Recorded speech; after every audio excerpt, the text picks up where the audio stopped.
God, kindle, we pray, in every heart the true love of peace, and guide us with your wisdom those who take counsel for the nations of the earth, that in tranquility your dominion may increase until the earth is filled with the knowledge of your love. Through Jesus Christ our Lord, who lives and reigns with you in the unity of the Holy Spirit, one God, now and forever. Amen. Most gracious God, author of all good things, we humbly beseech you for the Parliament of Barbados, especially the Senate at this time assembled, that thou wouldest be pleased to direct and prosper all their counsels to the advancement of thy glory, the good of thy church, and the safety, honor, and welfare of our people. All this we ask in the name of Jesus Christ, our most blessed Lord and Savior. Amen. Together the Lord's Prayer. Our Father, who art in heaven, hallowed be thy name. Thy kingdom come, thy will be done on earth as it is in heaven. Give us this day our daily bread, and forgive us our trespasses, as we forgive those that trespass against us. And lead us not into temptation, but deliver us from evil. For thine is the kingdom, the power, and the glory, forever and ever. Amen. And may the grace of our Lord Jesus Christ and the love of God and the fellowship of the Holy Spirit be with us all now and forever. Amen.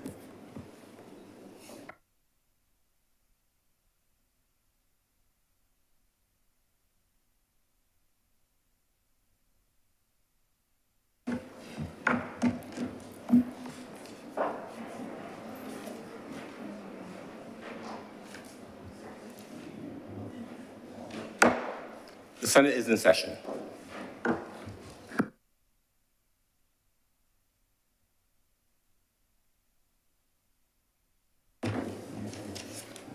Messages from Her Excellency the President. Announcements by Your Honor.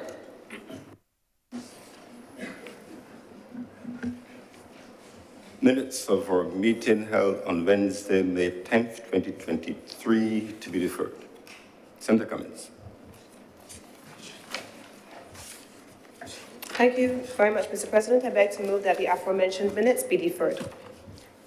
The question is that the minutes of our meeting held on Wednesday, May 10th, 2023, be deferred.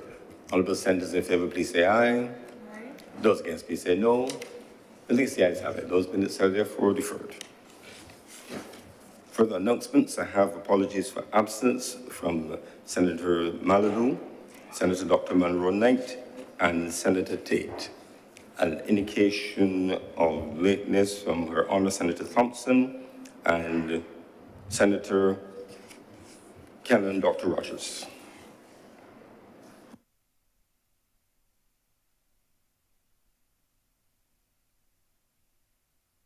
Petitions, presentation of papers, reports from select committees, questions to ministers, request for leave to move the adjournment of the Senate on matters of urgent public importance, statements by ministers or parliamentary secretaries, personal explanations, motions relating to the business or sitting of the Senate and moved by a minister, introduction of bills. Senator Cummins. Mr. President, I beg to give notice of the following bills and beg to move that they be read a first time. In the first instance, we have the Three Houses Spring Management Control Bill 2023, the Barbados Agricultural Development and Marketing Corporation Amendment Bill of 2023, and the Public Procurement Amendment Bill of 2023.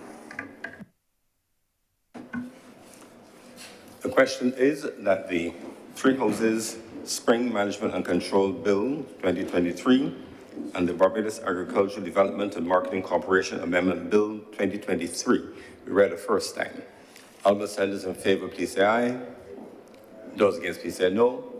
Methinks the ayes have it. Those bills are accordingly read the first time. Public business, sir. Order number... Public business is now the order of the day.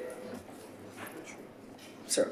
Order number 3, in the name of the Honorable Leader of the Senate, to move the passing of a resolution that report of the Standing Orders Committee on the amendments to the Standing Orders of the Senate be adopted. Senator Cummings.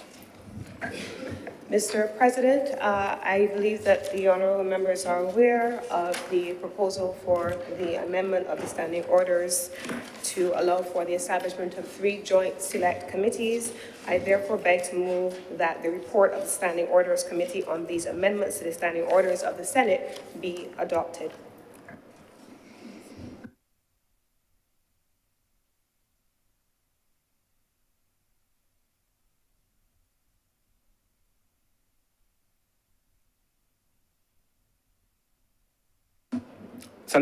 Senator Boyce. Mr. President, I rise in conjunction with the other members of this place to enter into discussion with regard to the resolutions tendered or the report provided. I have noted with interest the indication from the government of the continued expansion of the role of Parliament, considerations as to how we do things in our new republic. And of course, let me take the opportunity to congratulate the Deputy President on her appointment to the Commission, which would also be looking into the issues of our processes. For my part, sir, I note the objective, which is to enhance the way our Parliament functions. And I think there is an opportunity, sir, while we have this debate and considering what has been tabled before us, to look at the lessons, and you will realize, sir, this is a repetition of a theme I have said a few times. I said it in relation to the courts, and now I say it in relation to the Parliament. Sir, we learned some hard lessons in the pandemic that we survived. And while you were not in the other place where we were, sir, it was a trying time, and I think it forced solidarity. And it forced solidarity in the context, for the most part. There were 1 or 2 occasions of active citizenry dissent. But for the most part, it forced solidarity as we had to do what was necessary to continue the function of government. And I think all parties played their role and supported each other. I do remember, sir, a comment being made about the Prime Minister when the Prime Minister indicated that she was seeing a lot of afros. And the reason why you're seeing afros is because you couldn't go to get your hair cut because it was the pandemic. But we were forced to come out there and do what we could in these circumstances. And sir, coming out of this, I think that we should really focus, while we are considering the debate on the standing orders, for relations to committees to deal with embracing the technology, embracing the ITC technology and culture, which we relied so heavily on during the period where we could not leave our residences. And I think there's an opportunity for us, sir, to have a discussion about what we can have in terms of a hybrid house. And by hybrid house, sir, I mean being able to do the business of the people while present, but the definition of present is expanded to include the utilization of the necessary telecommunication and IT tools to allow active citizenry and participation by members who may not be physically on location. Now, what did we learn from the pandemic and what lessons? And the reason I was inspired in this whole trail of thought, sir, was I was looking at the issue of standing committees, and in doing my research, I realized the Parliament of Namibia actually has a standing committee on information, communication, technology, and innovation coming out of the pandemic, sir.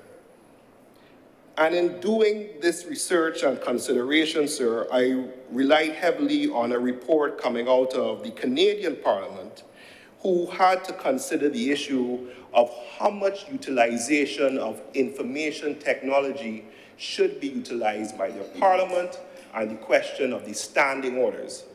Based on that, sir, I would like to make a contribution in the context as how we in Barbados could utilize the lessons from the pandemic for the consideration of the Parliamentary Reform Commission, as well as the Standing Orders Committee for the context of a hybrid house, sir.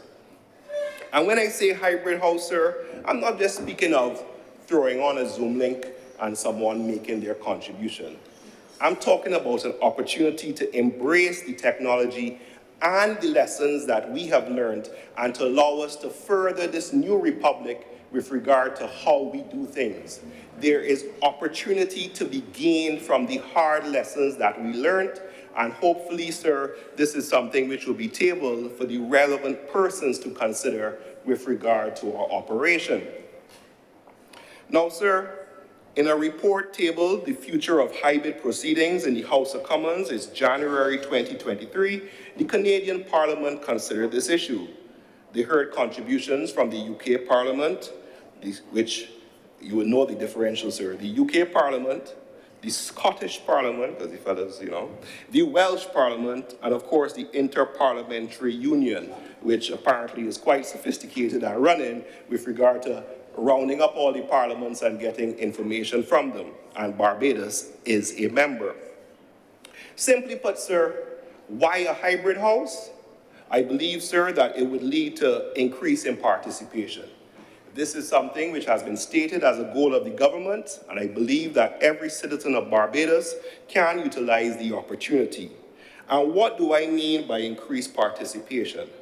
Simply put, it means that persons who are absent, as we have today, would still be allowed to participate, of course, subject to rules and stricture as determined by the Standing Order Committee and members of the respective houses.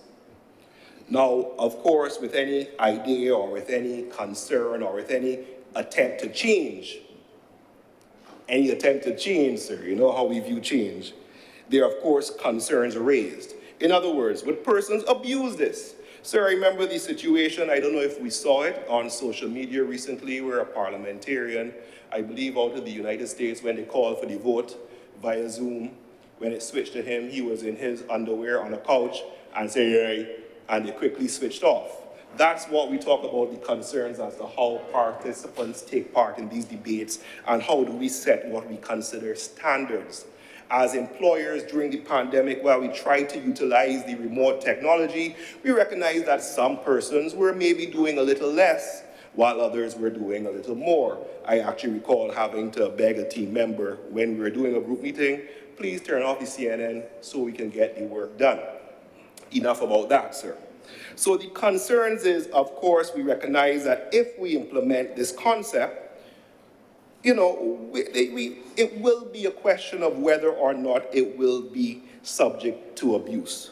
But, sir, there's also the flip side, wherein if a parliamentarian has to deal with an emergency, if a parliamentarian is dealing with a health issue, if a parliamentarian is dealing with a family member who needs to be dealt with, and we recognize that our parliamentarians, we are subject to a code of conduct, I believe, sir, that this is not an insurmountable concern.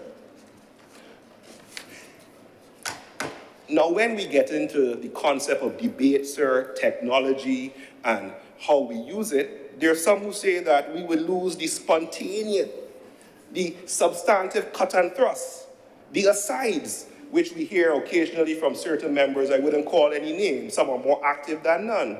But what we do recognize, sir, is what you lose in having this active debate with cut and thrust, maybe you gain with regard by increasing persons who are taking part. You were not here, sir, and in one of my actually the first contribution I made in this place was in relation to the amendment to the Constitution, which I supported, to allow persons of dual nationality to take part in the Senate. And at that time, the concern was raised that it was being done for a particular person or persons. But the reason it got my support, as with everything else, when you consider the rights, it was an expansion of the rights, and it expanded the net of persons who can serve and contribute to the development of Barbados. Because, sir, we recognize that governments come, governments go, but Barbados, Lord willing, will remain. And that is what we are here to do, sir, deal with Barbados and how we operate. So in that context, sir, what we lose in terms of old talk, asides, cut and thrust, we gain because more persons can participate. Indeed, sir, there was a study done which said, and this is in the same report out of Canada, that increase in the use of virtual hearings reduced the amount of heckling.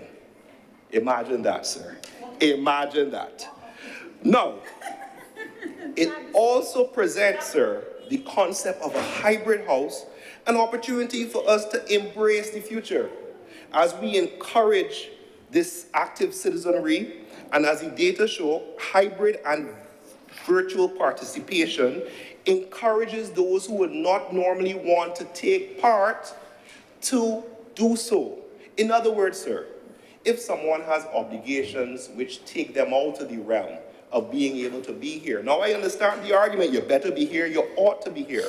But let's see. None of us know what the future holds. We could all be dealing with an illness, we could be dealing with a family member, we could deal with a variety of crises. Why do we not take the opportunity now, having learned what we did during the pandemic, to put things in place for the future that we do not know, to allow continued representation and to allow our parliament to go on? In that regard, sir, there's also stated in the document I referenced that this form of hybrid and virtual participation encourages those who are normally restricted by familial, business, or personal obligations. As I say, sir, it widens the net and is proven to increase diversity. And dare we say, sir, allow those who need to spend more time in their constituencies to do so. Now, while calling for all this pretty talk and this concept of what we could do, I recognize, sir, that there would be issues which spring to mind as hindrances. But I am confident that these are stuff that we can deal with. Firstly, sir, we will need to, of course, look at our parliamentary procedure and legislation. Well, that process has started, sir. So we are well on our way, and we have the opportunity, and we are dealing with standard orders. Sir, with anything to do with technology, we need to, of course, make sure we have the necessary personnel, we have the necessary infrastructure, and we have the necessary bandwidth in terms of allowing persons to participate. And sir, when we think about it, that's also an opportunity in terms of providing these services so that there's employment opportunity, sir, and there's business opportunity as we seek to expand. In other words, we have, I suggest, Mr. President, to stop thinking of Parliament as a physical location and think of Parliament as the collective of members who necessarily take part within the body and the debates. With anything to do with ITC, sir, security of data is, of course, essential. And in that regard, recognizing previous incidents and, of course, threats which have been done and, to the most part, mitigated, how do we learn from that with regard to ITC and the development of debating protocol? In other words, sir, there is opportunity here to grow our sophistication within the field. There's opportunity here to train persons to deal with it. There's opportunity here to see how we leverage those previous attacks to develop a system that is resilient to allow us to continue the debate. Sir, increase in members' confidence would need to be done. We need to ensure that all members, as well as they can WhatsApp, can take part in debates by using the various virtual tools. That then allows an increase in knowledge, which is then passed on to members, to those who they interact with. That's the type of what we call osmosis learning or diffusion of information, which allows the knowledge, and we recognize that this is the future, to continue, sir. In this regard, sir, if the concept of a hybrid house was ever to be done, we get to determine our own procedures. In other words, something as simple as a quorum. How is a quorum to be constituted? We engage it, we debate it, we make a determination. How do we do stuff like submitting documents? How do you make a document of the House? What is the protocol that we're going to put in place? Right now, sir, we already get the emails with regard of notices. We are already being sent from the Clerk of Parliament documentation as to what is to be debated. In a hybrid House, if a member wants to share a document, we can come up with the necessary standing orders and rules to allow this to work, sir. It can work. Another issue, of course, sir, would be voting. Now, certain parliaments have actually used the opportunity, sir, to create voting applications. Imagine the interest we can develop within the ITC, the entrepreneurial sector, with the development of an app for parliamentarians to vote. It has been done. It has been adopted in certain territories. We can set protocols in place with regard to how we encourage entrepreneurs to say, develop this process for us. These are the factors we want to have included to it. These are the security concerns that we have. For example, sir, if a member is not present, but is purporting to be voting, how do we know that that vote comes from the member? You can do ID with your thumb. You can have a visual interface to confirm it's the member. We should not shy away from it, but embrace the opportunity, and it would lead, sir, I dare say, to an increase in the sophistication.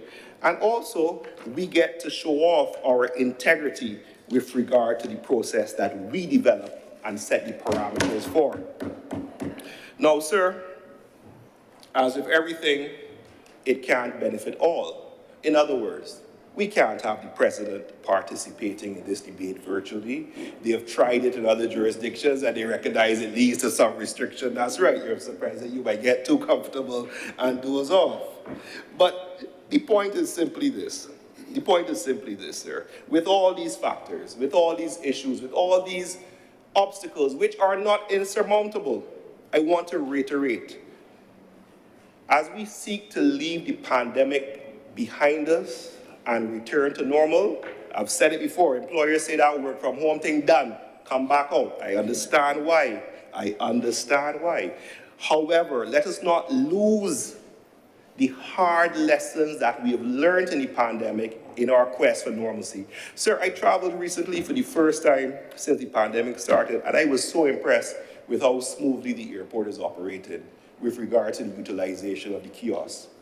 That is something which previously would have been an hour wait to go and see the fellas in the immigration, and that is now taking 15 minutes or even less. Technology can be incorporated to improve our everyday lives. Now, in closing, there's also an opportunity here for us to boast as a country. Let us adopt a serious hybrid house and continue this pugilistic tradition of punching above our weight. We are the world's newest republic, sir. We are the world's newest republic. Let us build on our legislative history. We know the shameful parts, we know the proud parts, but let us build on it, and a new republic we are, and show the world how we can do this, embracing the lessons that we've learned and paid for painfully to develop a better parliament, one that's more active and one that allows increased participation while still holding on to the values that we hold dear. Thank you, Mr. President, and I support the proposed. Thank you very much, Senator Boyce. Senator Thompson. Good morning, Mr. President, members of the chamber. I wish to thank Senator Boyce for his intervention, which really sets the tone for the comments that I would wish to make in support of this matter. I also want to thank him for his congratulations on my appointment to the Parliamentary Reform Commission. I'm not going to be long. I really just wanted to rise to encourage members of the chamber to really give thought and support to the Parliamentary Reform Commission. In 1966, when we gained our independence, we were in a position where we were continuing a system that had been imposed on us. Perhaps politically, it was not prudent in the 1960s for a micronation state to reject what was then the dominating governance model across the world and to sever completely our ties with the former colonial masters. But this is many years hence. This is a time in which we have a better sense of who we are as a Black-led nation and a majority Black population. This is a time when we have been able to achieve and in fact to excel in matters that we have developed with a Barbadian DNA. When you speak to people out of the largest economy in the world, the United States, they are amazed that every child in Barbados has access to education from nursery to tertiary. They are in utter amazement that everyone can have health care. We learned from Sir Gary, from Everton Weekes, from the 3 Ws, what it was like for Black men born in colonial Barbados in poverty to play the game or the sport of the colonial masters and best them at it. And it wasn't just that we had excellence on the field, it was the intelligence with which we played the game. We have developed models of management. I mean, there is no gainsaying that Barbados has the best roads network in the Caribbean. We quarrel about the potholes, but the reality is there is not another country in the Caribbean that comes close to it. Or international communications, we expect to be able to pick our telephones up and reach the entire world, and we do. We expect that there will not be brownouts or blackouts in terms of our electrical powers. And this is a country where we are running it ourselves.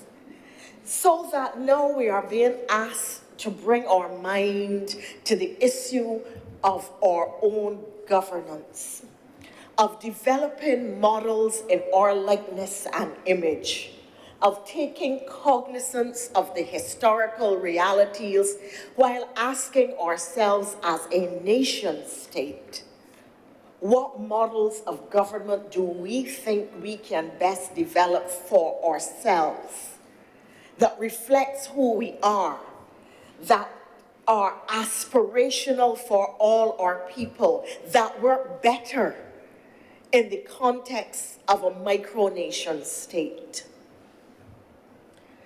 And I therefore want to invite the members of this chamber who will be invited to address the Parliamentary Reform Commission and to make recommendations, suggestions, share ideas, to give serious thought to this issue and to the interconnection with the Constitutional Reform Commission.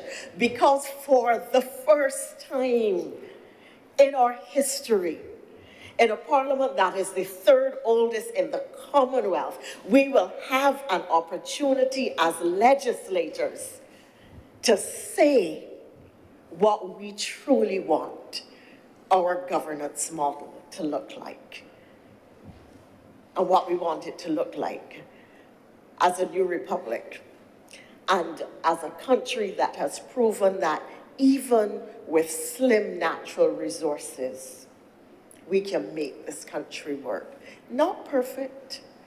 Oh, there are all kinds of things that we need to correct. and to get absolutely right. But we have to admit that we've done pretty well by the grace of God. So that we must take this opportunity to speak to and to think about the structures that we want.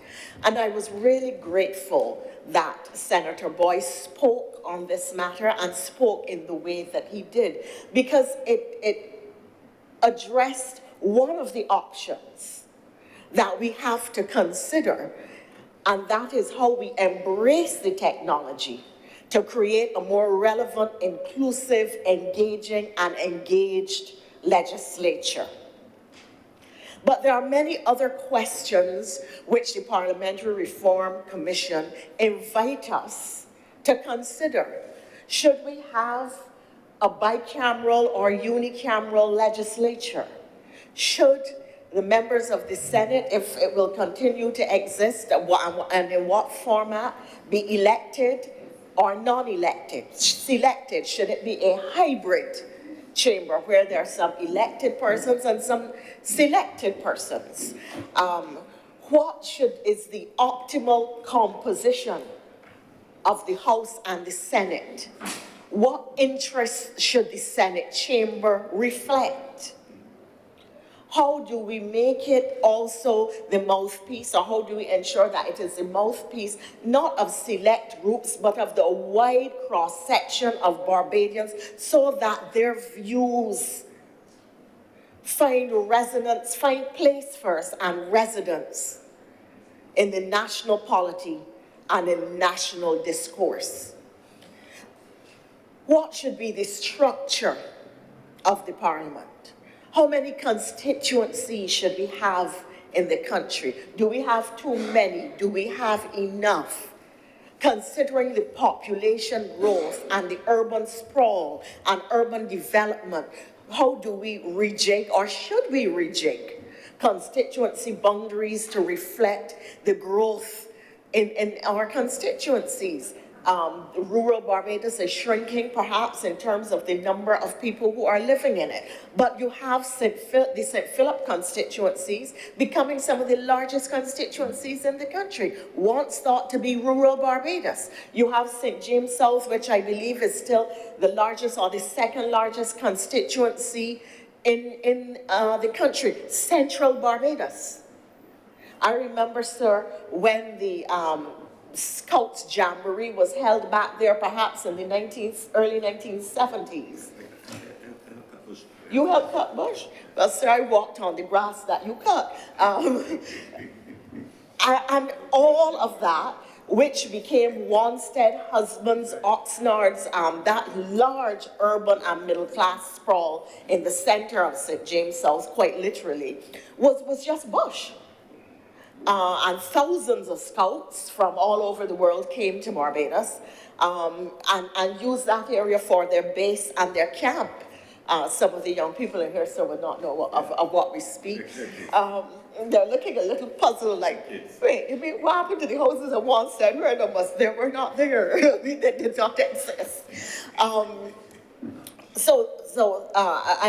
introducing some element of levity, but the reality is that this is an issue that we need to confront. What about the standing orders?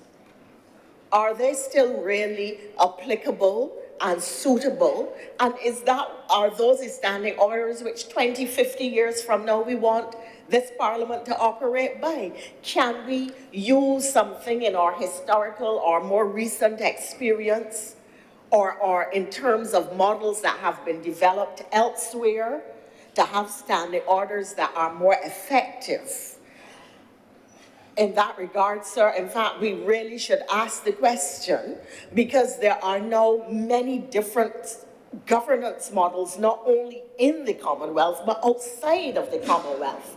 And we need to examine some of those to determine whether they can add value to what we do here and how we do it, or to determine whether or not, cognizant of the fact that we always punch above our weight, we should develop a model that then others would want to replicate and follow, because they think it adds value to their lives and their government and governance, a governance structure. There's a question of innovation and technology, and Senator Boyce spoke indeed to how it will enable interventions from those who are unavoidably absent. We have already had to change some of the rules. For instance, the provision that to become a senator, you had to have been present in the jurisdiction for at least a year or some such, really was a rule that was developed in a time when there was not instantaneous, in the palm of your hand, news feeds. So that if you were living out of the jurisdiction for a long time, you were truly disconnected from it. And modes of transportation did not allow you, because cross-Atlantic travel is really a relatively recent phenomenon, though we accept it as part of how we do business and how we live. But there was the time when to get to London, you would have gotten on a boat and probably turned up in London, what, 2 months later or something of the sort. I don't know how long it took, sir. I am not that connected with the history. I see the young people looking. Indeed. So that with modern transportation, modern communication, modern news, it is possible for somebody to live outside the jurisdiction, but be more involved and connected to what is happening in Barbados. Some people who live here, by listening to call-in programs, by being on the social media, by getting video and audio feeds from friends as to what is going on, by following voice notes, you can be very connected. And if needed, you can be here very quickly. So the reality is that that did not make sense. It was a rule that didn't make sense in the context of modern transportation and communications capabilities, and it was changed. Therefore, let us look at the rules to see what else can be changed for the better functioning of the Parliament and the greater inclusion of a larger number of Barbadians having regard to modern technology and modern capabilities. I caution, however, that even as people travel on business, that we wouldn't want to be in a situation where the desk or the table is empty because so many people are absent and it sending in their pre-recorded statement or joining the debate via the technology. We want to be able to keep a presence in the chamber. So while we want to utilize the technology, I am a little nervous about the extent to, or the potential for abuse. And I am not knocking at all Senator Boyce's suggestion, which I do support in principle, but I would really want us to examine that further. So there are a range of issues which I think that the establishment of the Parliamentary Reform Commission allow us to consider, to contemplate, and perhaps to change as we deem necessary. And I really invite this chamber. We do not always agree, but the one thing that I am sure we agree on is that there is no shortage of intellectual capacity in this room.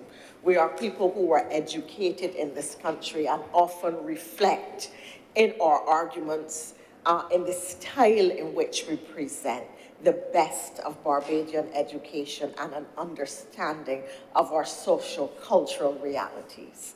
And it is that kind of celebration which I would want for you all to bring to this issue as when you come to present, or when we come to you for you to present to the Parliamentary Reform Commission.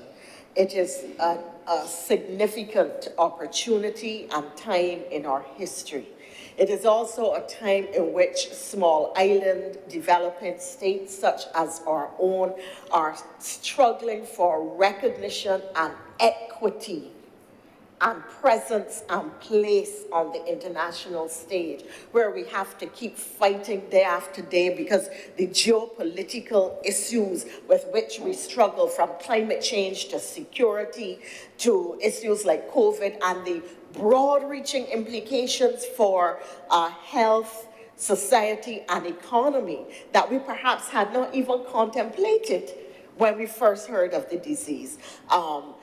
Make us now have to look at issues through a different kind of lens. And if you see, for instance, where there was vaccine hoarding and the struggles that we had as small nations to be able to protect and secure the health, well-being, and lives of our people in the context of what was happening internationally at the time. So there are a lot of issues still that as a new republic, we must contemplate how we want to position the country going forward. And this reform process helps us to self-define. It helps us to get a better sense of who we are, what we are capable of, and how we are positioning ourselves with our own indigenous vision, not an imposed reality, not an imposed vision or an imposed identity. So these are significant issues. The issue of the staffing of Parliament during the course of the debate on the appropriation bill, Senator Tate spoke at length about the issue of staffing and support for parliamentarians. I'm not going to get into the issue of remuneration, particularly of those in the Senate, but I am going to speak to the issue of the kind of support that is needed. You have a Senate, you have a Parliament, but you don't have a research staff. Routinely, executives, parliaments all over the world have research and support staff. What is the size of our staff? Do we need a parliament that is functioning more full-time? We're today looking at the matter of standing committees. What standing committees does this parliament need? What standing committees does this parliament need to function and to function well? What areas, and Senator Boyce has suggested a new area, what areas should those standing committees address? So there are a whole number of issues that arise out of the issue of the Commission on Parliamentary Reform, and I invite, as I indicated, senators to think about it and to come prepared for us to have robust discussion about what we want and to effect the change that we want to see. Mr. President, sir, I hope I have not trespassed on the time of the leader of government business for too long. Oh, so you're giving me more time? Bless you, sir. Bless you, sir. I'm just teasing. I'm just teasing. But no, I really am at the end. I'm just being playful, sir. So I will have spoken.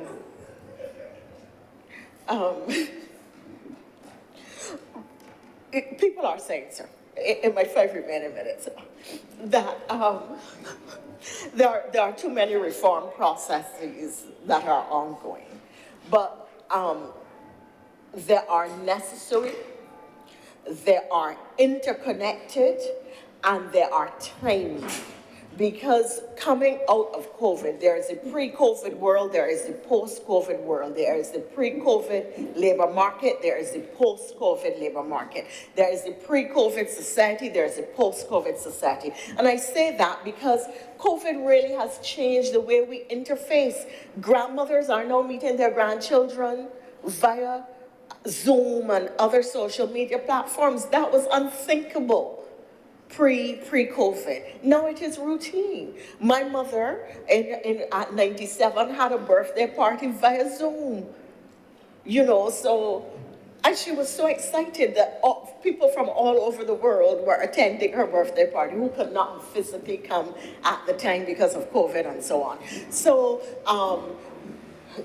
as we contemplate, and then I was making the point that these processes really are timely, they are important, they are essential, and we have to commit to them because they allow us to truly take fresh hold of the reins of national significance, the reins of national governance, the reins of national organization, national institutions, and create from them, send them in the direction that we want them to go, and create new, strong institutions that are reflective of the history of our capabilities and a new vision for our country. So with those words, sir, I wish to exhort the wider public to be part of the process. We will be using the electronic media, physical town hall and other meetings. We will be inviting written submissions. I want to close then by saying that it is my honor to serve with Sir Richard Cheltenham, who has perhaps done more commissions of inquiry, whether as counsel or chair across the Caribbean, than has any other senior counsel or Queen's Counsel in our region, to serve with representatives of other political organizations, with people who have experience in commissions, with bright young people, and a mixture of individuals. And I hope, sir, that we really can do work which gives justice to the terms of reference and to the mandate called on for such an important look at our national institution and one of our premier national institutions. I am obliged to you, sir.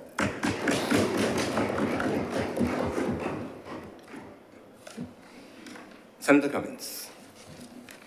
Mr. President, thank you very much. I'd like to thank the two honourable members of the Senate who spoke. And as I gave in an aside, I'm looking forward to when the actual debate takes place, when a resolution is actually presented to the Senate and the committees are established, what the depth of conversation will be at that time. So thank you very much, Mr. President. I beg to move now that the Senate adopt this resolution, this board report, this report from the Committee on Standing Orders. The question is that the Senate adopt the report of the Standing Orders Committee. Honorable senators in favor, please say aye. Aye. Those against, please say no. The next the ayes have it. The report of the Standing Committee is therefore adopted, and the Standing Order is accordingly amended in accordance with the provisions of the Standing Orders.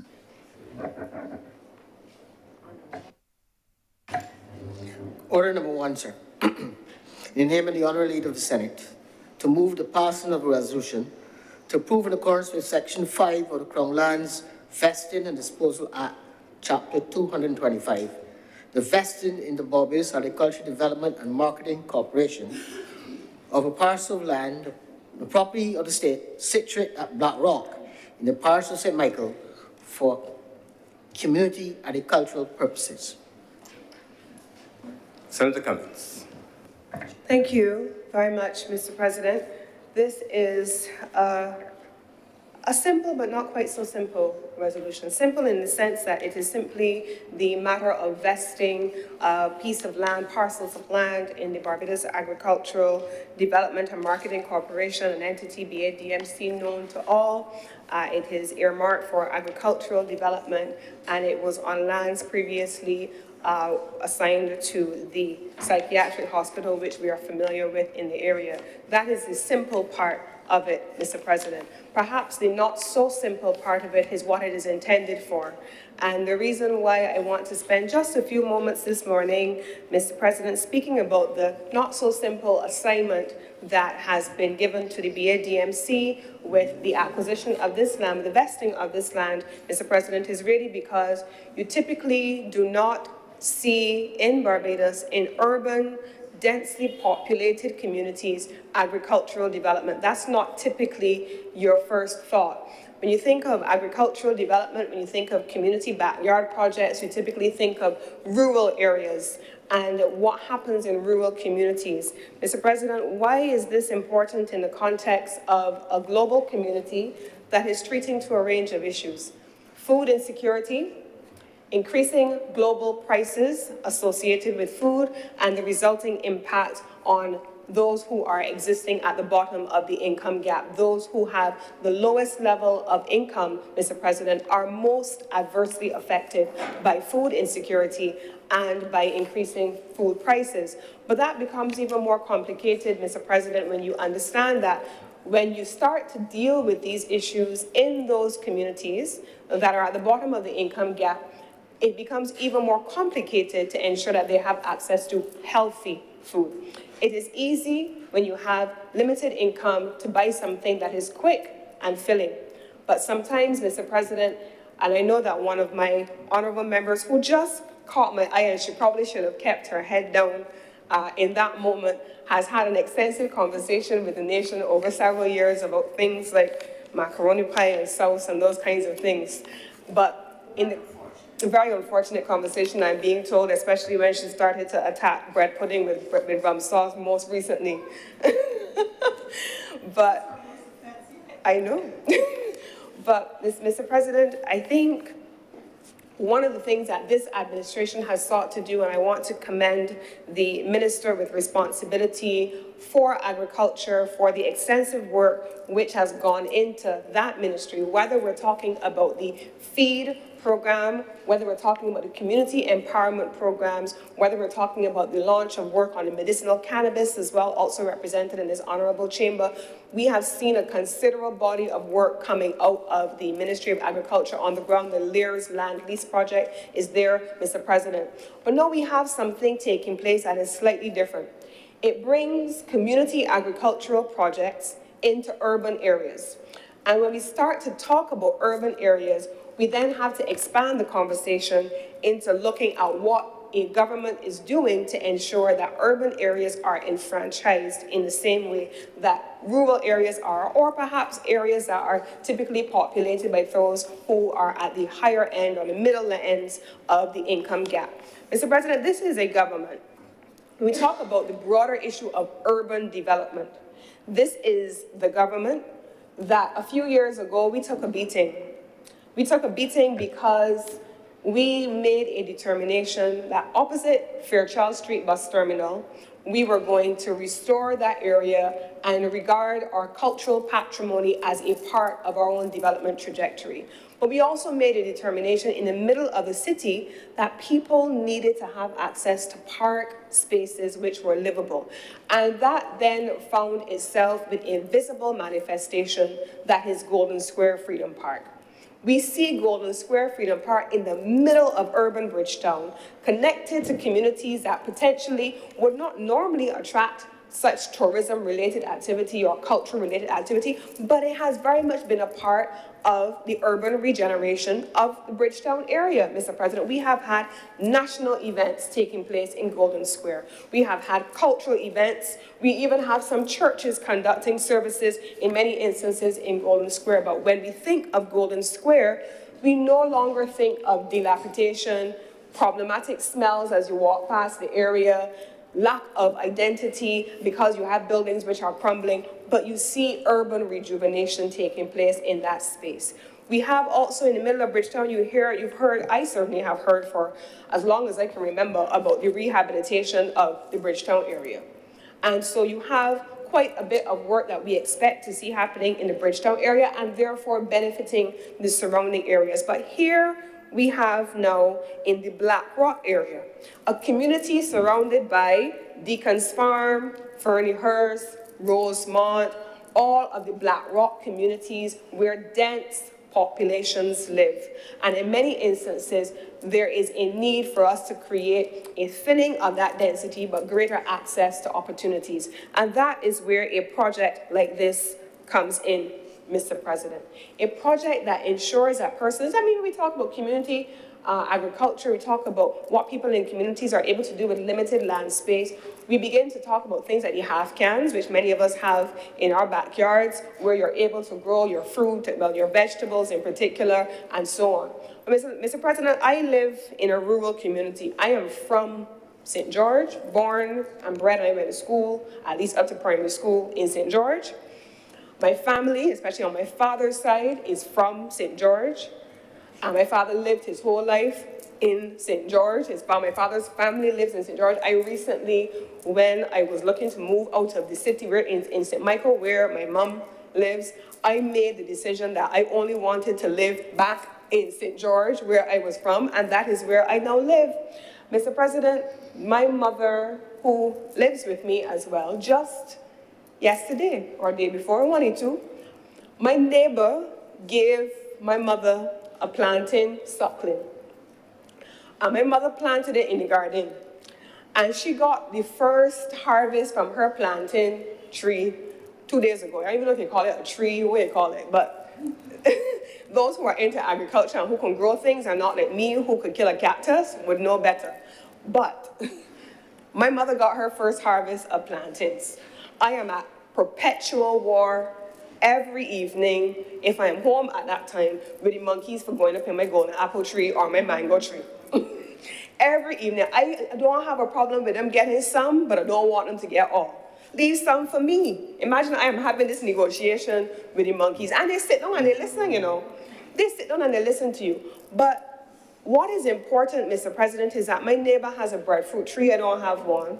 And from time to time, my neighbor will call my mother, and she will say, I put breadfruit there over your fence for you. When you're ready, come and get it. She has Bonavis peas, which I do not like, but my mother loves.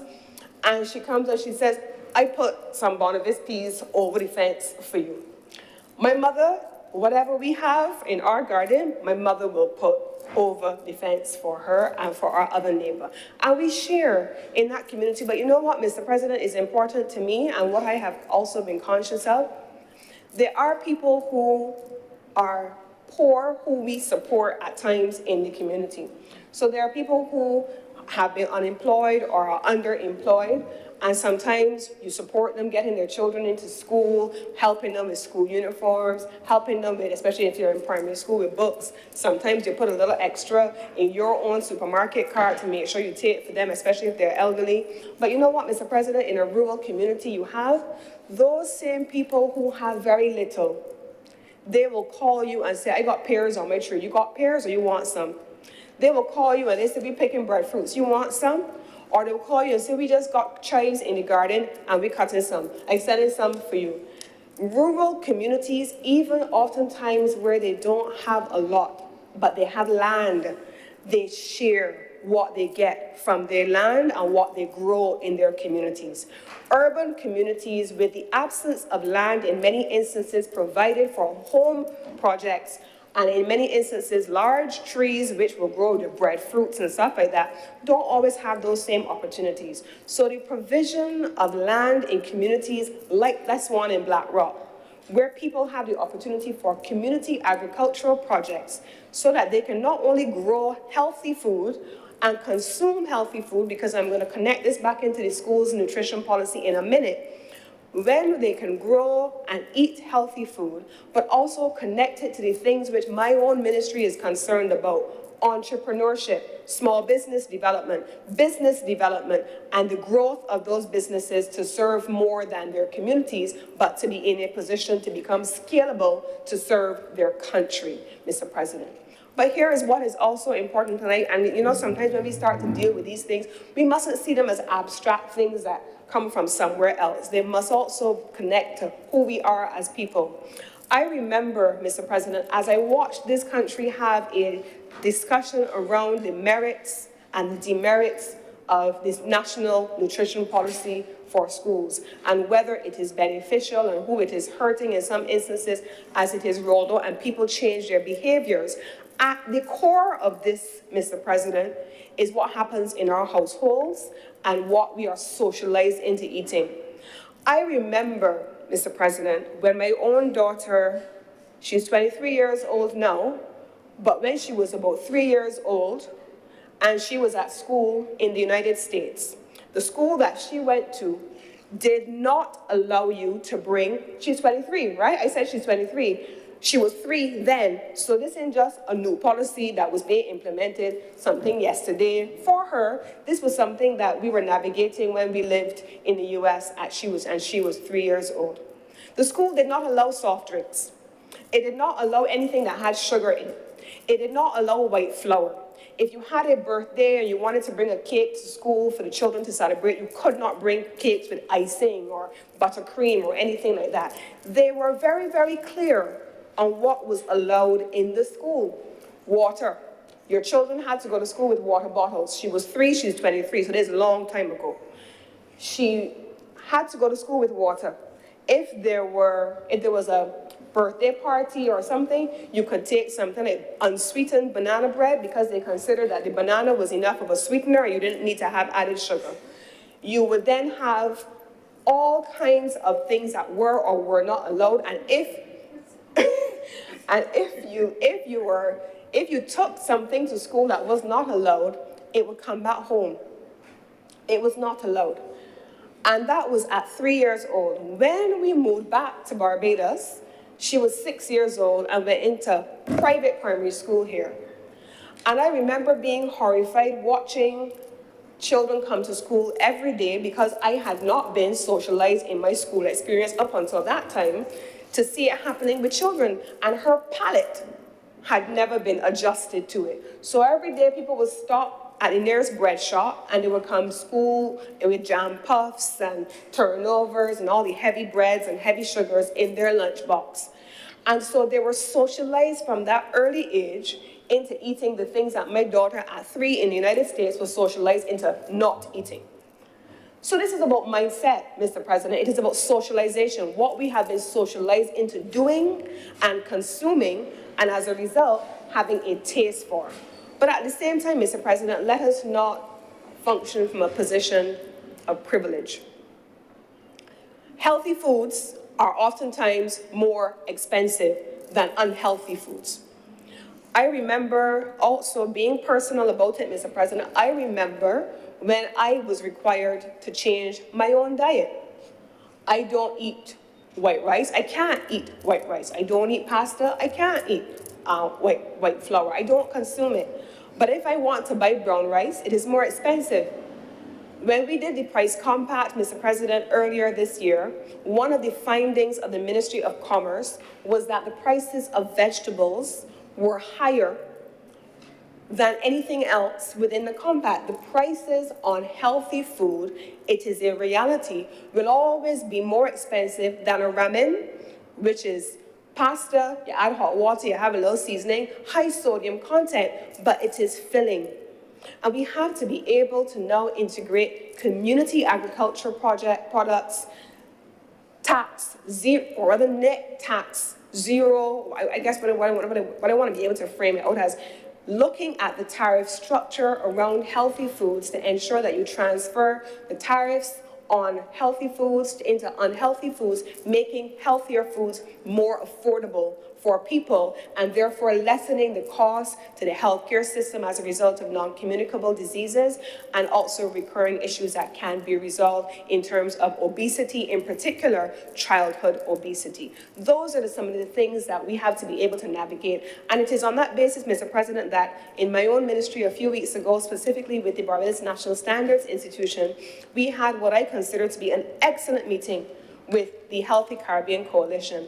And one of the things that we have given our support to has been front-of-package labeling in some instances, which outline what the challenges are with the kinds of things that we consume. So that a consumer like me, who, when I was younger, who never used to read nutrition labels, now I want to know what is in what I am eating. Is it predominantly starch? Is it predominantly flour? Is it predominantly sugar? Is it predominantly salt?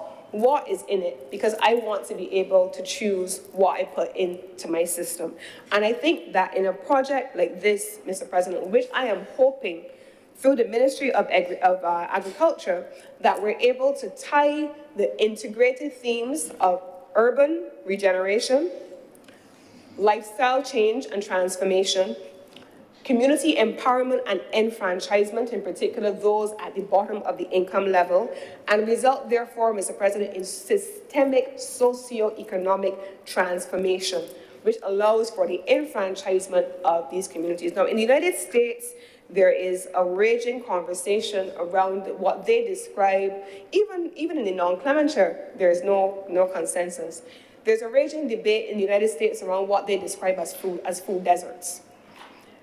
There's a conversation as to whether or not you should call it a food desert, if you should call it food apartheid, if you should call it a food mirage. What should you call it? But simply put, it is a categorization that speaks to the systemic disenfranchisement of lower income communities by not making affordable, healthy food available to them. In places like the United States, it may be driven by what they describe in some of the literature as systemic racism. In Barbados, it is an entirely different conversation because it's specific to income levels. And this, in turn, perpetuates a class system where mobility from a people from income level to income level and class to class oftentimes is driven by persons being able to have access to education, higher incomes, and then in turn, they do what most of us have to acknowledge we do. We move out of these communities into other communities, leaving these communities to either recycle themselves or to continue to perpetuate a cycle of disenfranchisement. This is one of the initiatives, Mr. President, that I have said as I started, it may seem like a simple land vesting, but the issues that it attempts to navigate in this particular community and hopefully all across Barbados will be far more complex than a simple matter of land vesting. But instead, it speaks to a government who is committed to enfranchisement and empowerment of all, not just of some.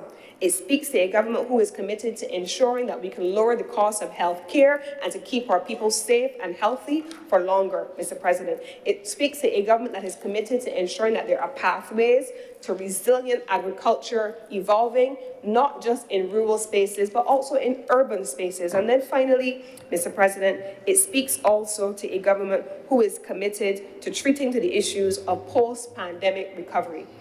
I want to close my comments, Mr. President, by treating to a number of recommendations that I have drawn from a range of development institutions that have spoken to some of the issues relating to this, spoken to some of the issues relating to what I have raised. They have raised issues relating to food trade and ensuring that food trade keeps flowing.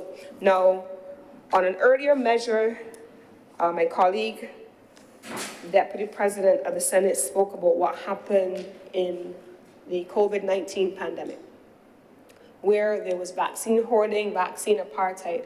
Equally so, Mr. President, during the pandemic, and certainly since the war has begun, we have seen export restrictions being imposed in some countries to be able to keep certain food items in country, therefore making it very difficult for other countries to be able to access those things. That is a challenge to countries like Barbados, and it hurts the poorest of the poor by making the prices go up as a result of introducing scarcity into the supply chain.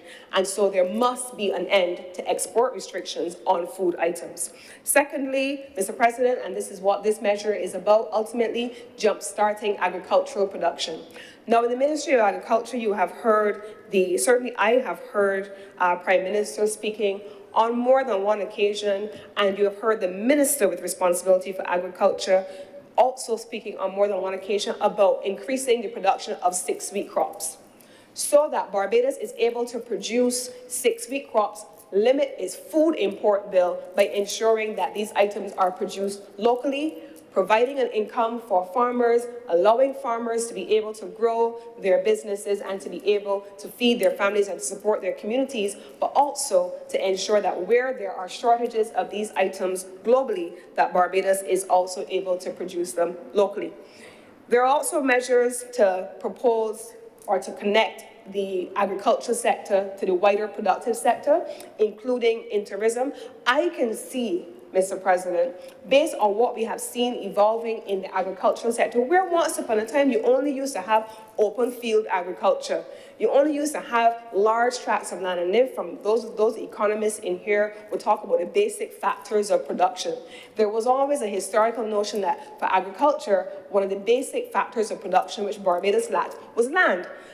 But technology, we just had a lengthy discourse on the use of technology. Technology has so evolved, and the world has so evolved, that agriculture no longer depends on a principal factor of production like land, where you can have container farms and all kinds of things which are climate controlled, but also climate smart agriculture. Barbados, with a deficit of land for agricultural purposes, now has an opportunity in urban communities to roll out an extensive program of climate smart agriculture that uses both technology and container infrastructure, for example, to be able to ensure that there is access to food production. Finally, Mr. President, there has to be the connection, as I started to mention, the wider productive sectors. So you have the connection to the manufacturing sector.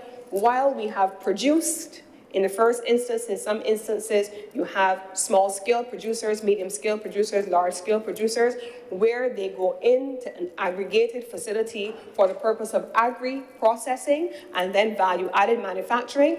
That also is a part of our development trajectory. And of course, the consumption of around, currently the number stands at around 5% of agricultural production is fed into the tourism sector. That feeds the hotels and the restaurants, and there's an opportunity to ensure that there is even more for us to do. And when I say tourism, I'm talking about hotels, restaurants, and of course, cruise ships that oftentimes receive provisioning support from here in Barbados. Then, Mr. President, this is where I think Prime Minister's question of logistics hub development becomes a critical part of our conversation.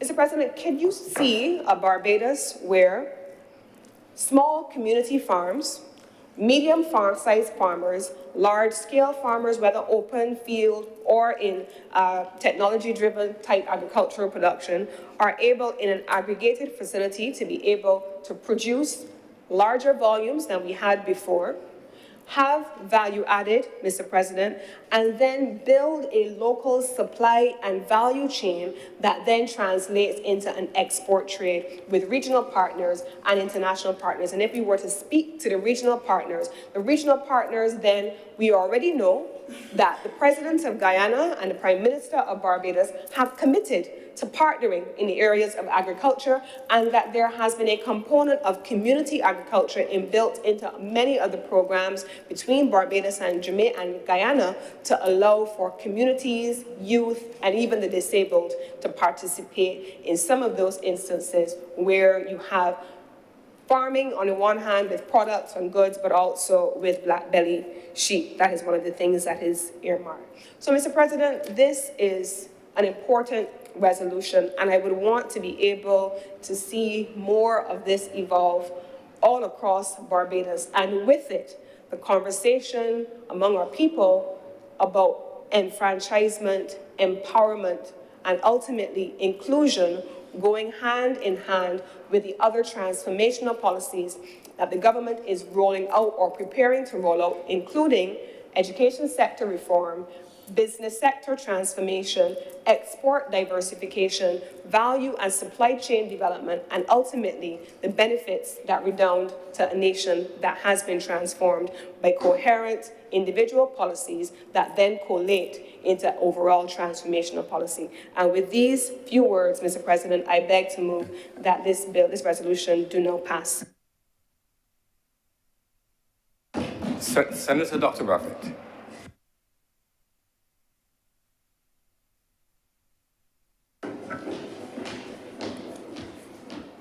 Thank you, Mr. President, for recognizing me and giving me the opportunity to comment on this important resolution proposal that has been brought to this chamber. I would like to begin by congratulating Senator Cummings for what I consider comprehensive treatment of the subject of food and agriculture in the context of our reality. My comments will support much of what she presented. And I would like to take this opportunity also to congratulate the government on its efforts to promote agricultural development in Barbados. I'm aware that in this country, there are persons who believe that our land should be sold to the highest bidders for hotel development, for golf courses, and for housing. I also know that there are those among us who believe that agriculture is something of the past and something that we should not spend our time and money on, but that we should look at the more sexy sectors of economic development and economic activity, tourism, international business, and those interesting things, without recognizing every once in a while that fundamentally, food and agriculture are the foundations of development and fundamental to the survival of a society. We cannot profess to be an independent country, a republic on our way to development, and not being able to feed ourselves. Mr. President, urban communities also eat food. And therefore, the efforts by this government to bring agriculture to the urban community is a step in the right direction. Efforts like this help to consolidate our independence and reduce our vulnerability to the surge in global food prices which we have seen recently. But urban agriculture is not only about agriculture or about food. Urban agriculture is about provision of urban employment, about community development, and the provision of activities for the engagement of the urban population, especially the urban youth, from disadvantaged areas, their engagement in productive enterprise, entrepreneurship. Mr. President, a recent report prepared by the CARICOM Secretariat and the World Food Programme indicates an increasing level of food insecurity in the Caribbean. According to that report, an estimated, and I quote, an estimated 2.8 million people, or 40% of the population of the English-speaking Caribbean, is now food insecure.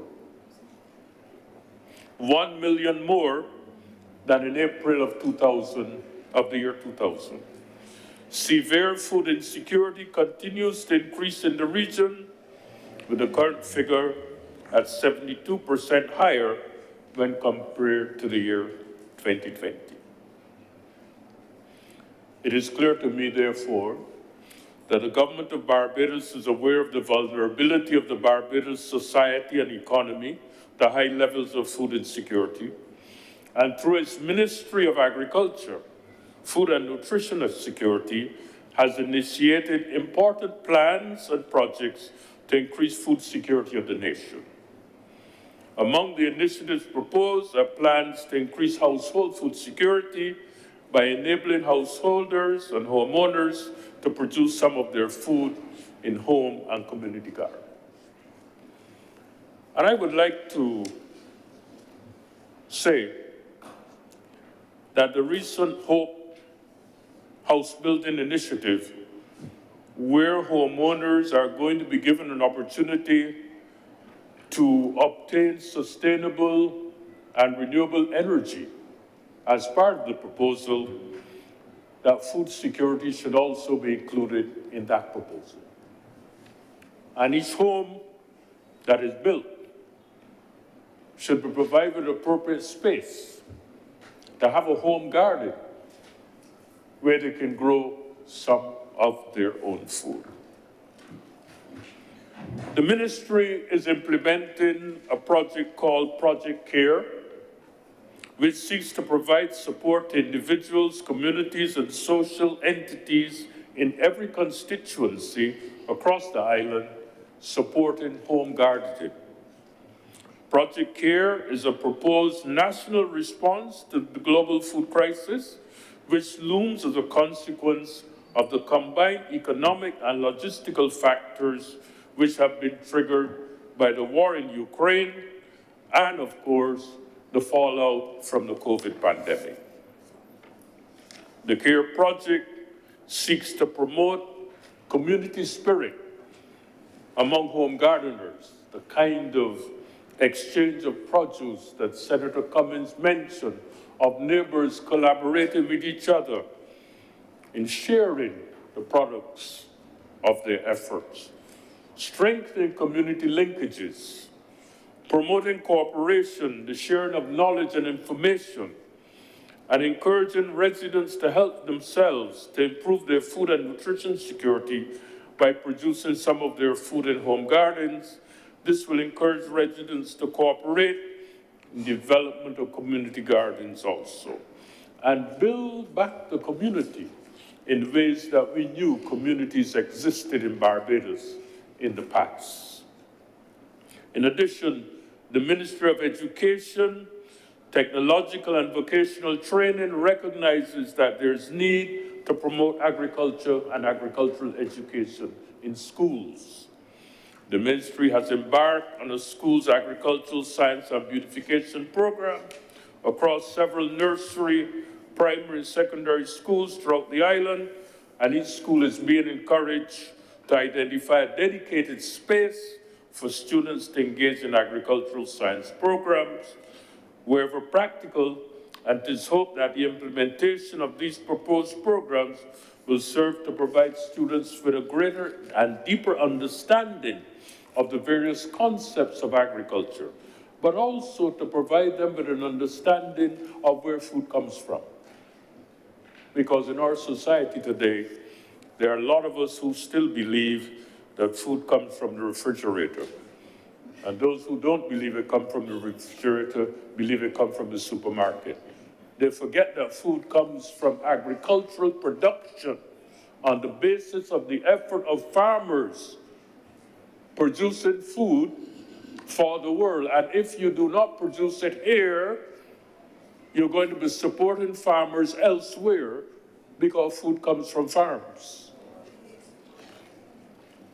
Mr. President, the Barbados population is reported to have one of the highest levels of chronic non-communicable diseases in the Americas. This has been recognized and published elsewhere. It is recognized by many that the high incidence of cancer, obesity, hypertension, high blood pressure, heart disease, and diabetes is due mainly to the consumption of high levels of processed foods, high in trans fats, saturated fats, salt, and sugar. But it's also that a significant amount of these foods are filled with pesticides and hormones that are not good for our health. Medical records show that 8 out of every 10 deaths in Barbados is due to these non-communicable diseases. Nutritional evidence suggests that the consumption of more fresh fish, fruits, and vegetables can help to reduce the incidence of these diseases. And during the past decade, many efforts have been made to improve food security in the nation by the implementation of various policies. At the level of the household, our progress has been very limited. The production and consumption of more fruits and vegetables in our households would contribute to reducing the incidence of these diseases, thus reducing the cost of health care and improving the overall productivity of the people of our country. It is known that 1/3 of our children are obese. Just think of the implications of that for the development of our country, in terms of productivity, in terms of length of life, in terms of the cost of health care, and in terms of a country that's going forward promoting production, productivity, efficiency. If our working population is unhealthy, it is unlikely that we will achieve our goals. As a result of the COVID pandemic, we have seen the reduction in the possibility of importing all the food that we need, where countries around the world have taken decisions to implement their own food security initiatives and hoard their own supplies, in addition to the war in Ukraine, of course.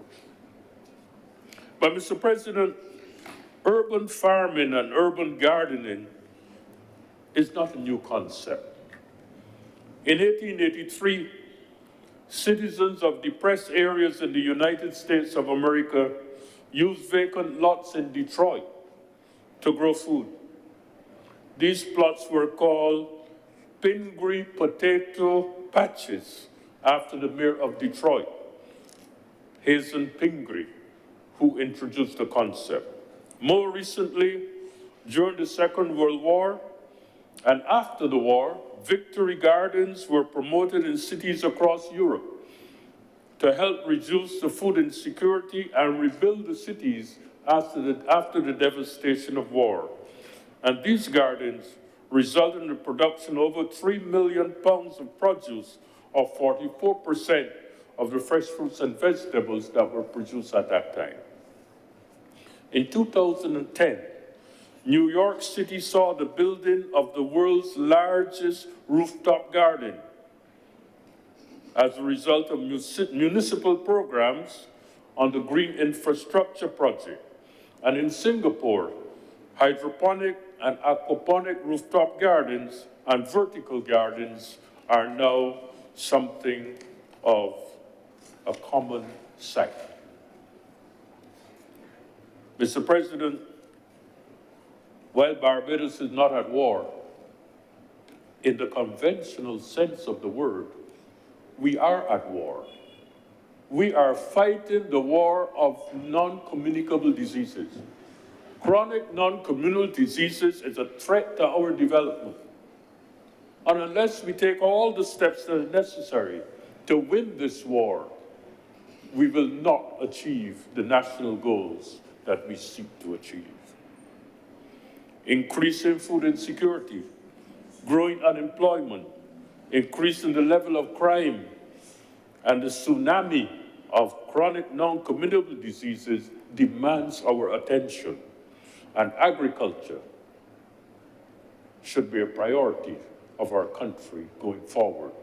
We cannot, in my view, continue to put 1.5% of our budget into the agricultural sector and believe that we're going to achieve our objectives. I have proposed the establishment of a Barbados Home Gardeners Association in my work with the Ministry of Agriculture that will promote the production of food in small spaces. It is amazing how much food you can produce in small spaces if you apply the technologies of today. I hope, therefore, that this project and this resolution will be a success and that its implementation can be an example to what is possible in the promotion of urban agriculture in the context of our country. Thank you, Mr. President. Thank you very much, Senator Dr. Brathwaite. Senator King.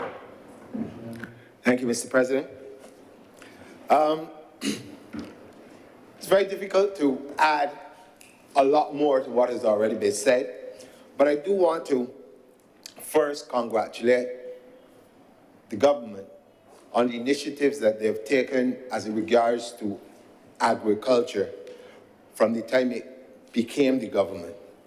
Any of us who are going to be truly honest, within the last probably 15, maybe 20 years, this has been a start of a huge undertaking that this government has done in terms of pushing agriculture. And I want to personally, again, congratulate the minister responsible for agriculture, because I remember when he first was announced as being, I said to him from across the table that this is going to be a huge task and a transformational achievement if you get the things done that we're proposing. And he is well on his way, and I want to congratulate him.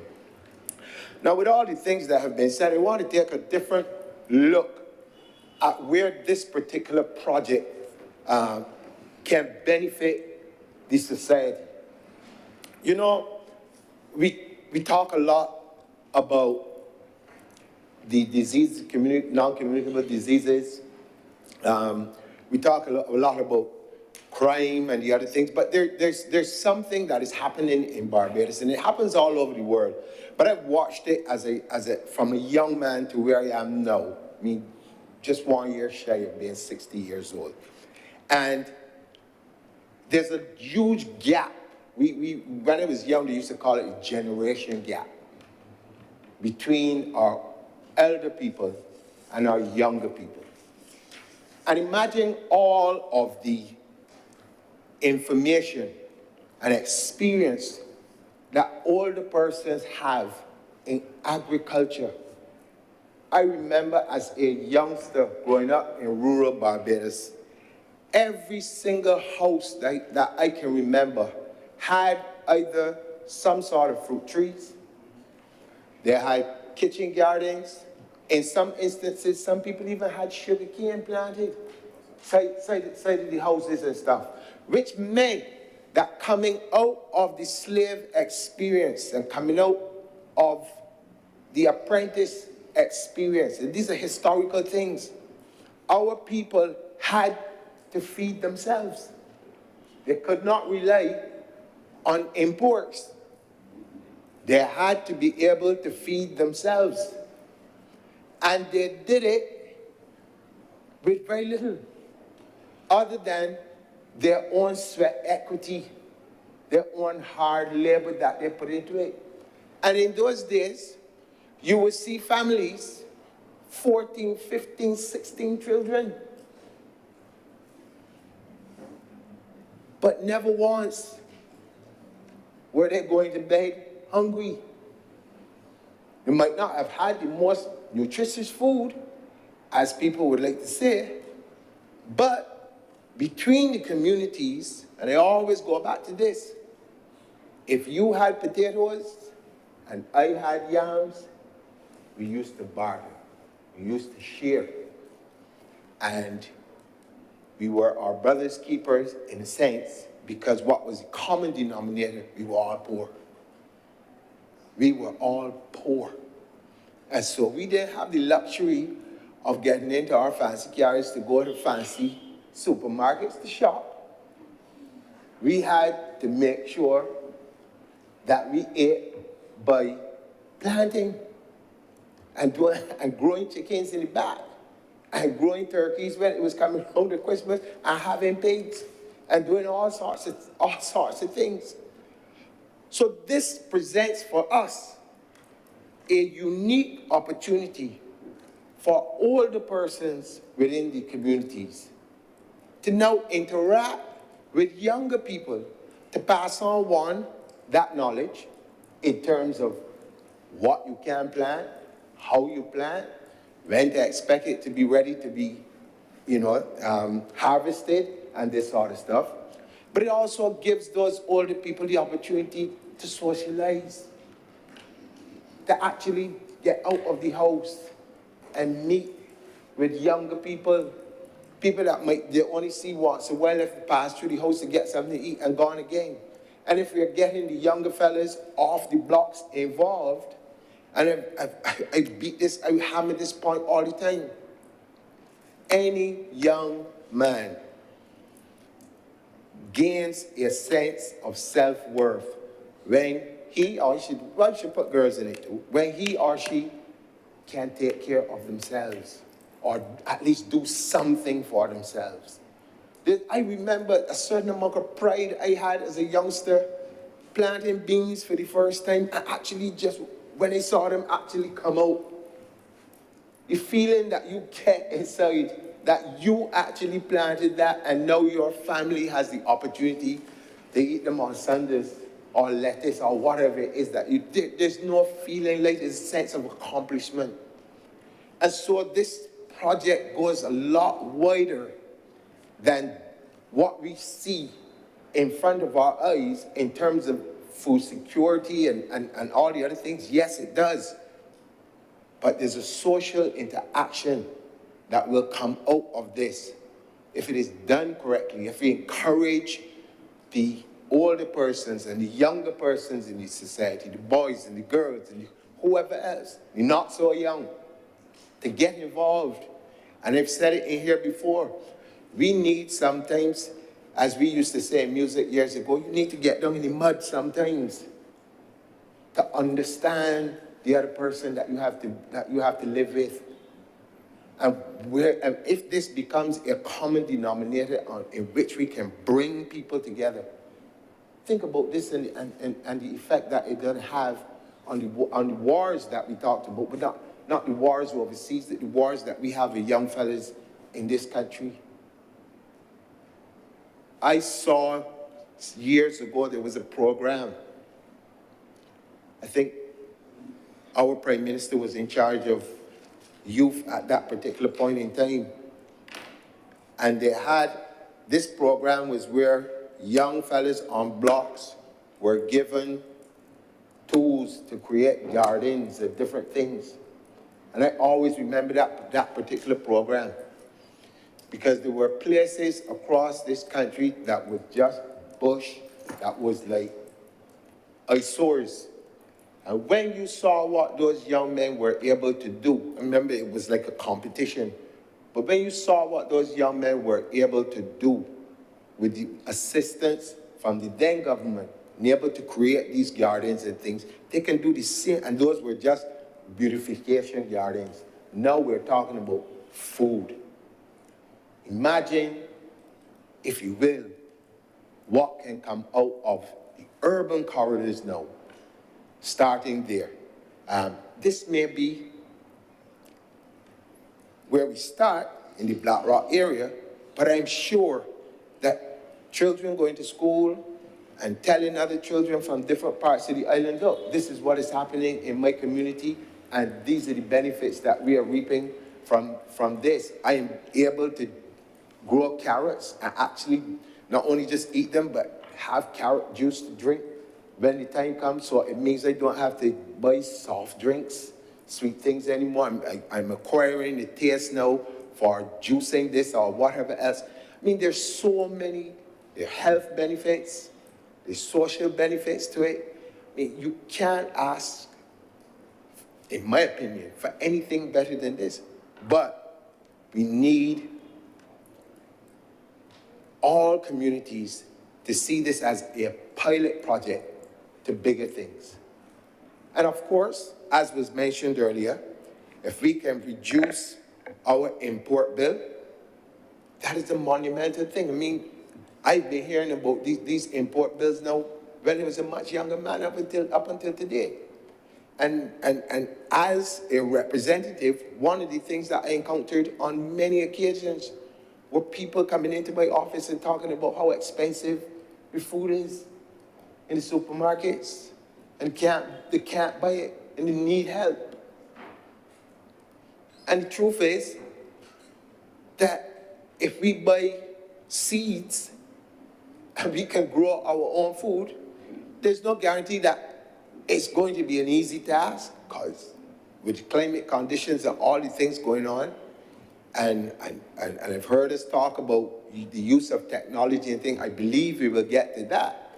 But if we're being realistic, in urban corridors where people don't have a lot of money to spend and stuff, that is going to be pretty difficult. That's probably going to be second, third, or fourth step. But if we can get people to begin where they are, get seeds, get cans, these types of things, or even I've seen on the internet and I've seen here, people using PVC pipes and these things to get vertical growing of things, and it's just water. These are the things you're passing on, skills, because some of the people may not necessarily want to be hands-on doing stuff like that, but you may be able to pull out those persons who are more skilled in terms of teaching the others how to actually build out the horses, what we call them horses, that you can put the cans in and this sort of stuff. So, and again, for me, the importance of it really is just beginning to get communities to interact in a complete different way, and using this particular project as part and parcel of that. For most of us who would have come through, let's say, 60s, 70s, we were, most of us, I dare say, would have been part of some sort of social group, some sort of football club, some sort of something. And I remember many years ago, you playing football or whatever, the entire community comes out onto the pasture to watch you play. Brought people together. And I see this initiative, this creation of community agriculture, being able to replicate that same type of atmosphere all over again. And like I said, working in the division of culture, and pardon the pun, but agriculture is part of our culture. You can't get away from it. And you can't always allow people to keep making references to agriculture and slavery as if this is all it is.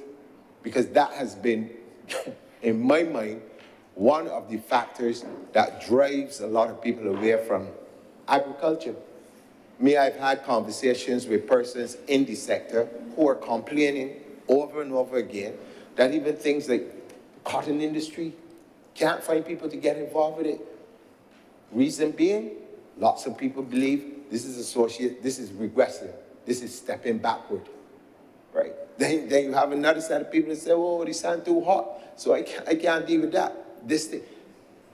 All I'm saying is that I can see where, if we can get people involved in this, get that buy-in, we will begin to tackle those types of mindsets when you get people to understand that one of the basic tenets of existence is to be able to have food.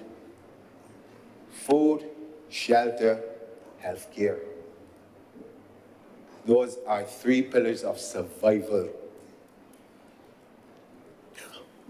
And water. But those are three major tenets of survival. Basic things.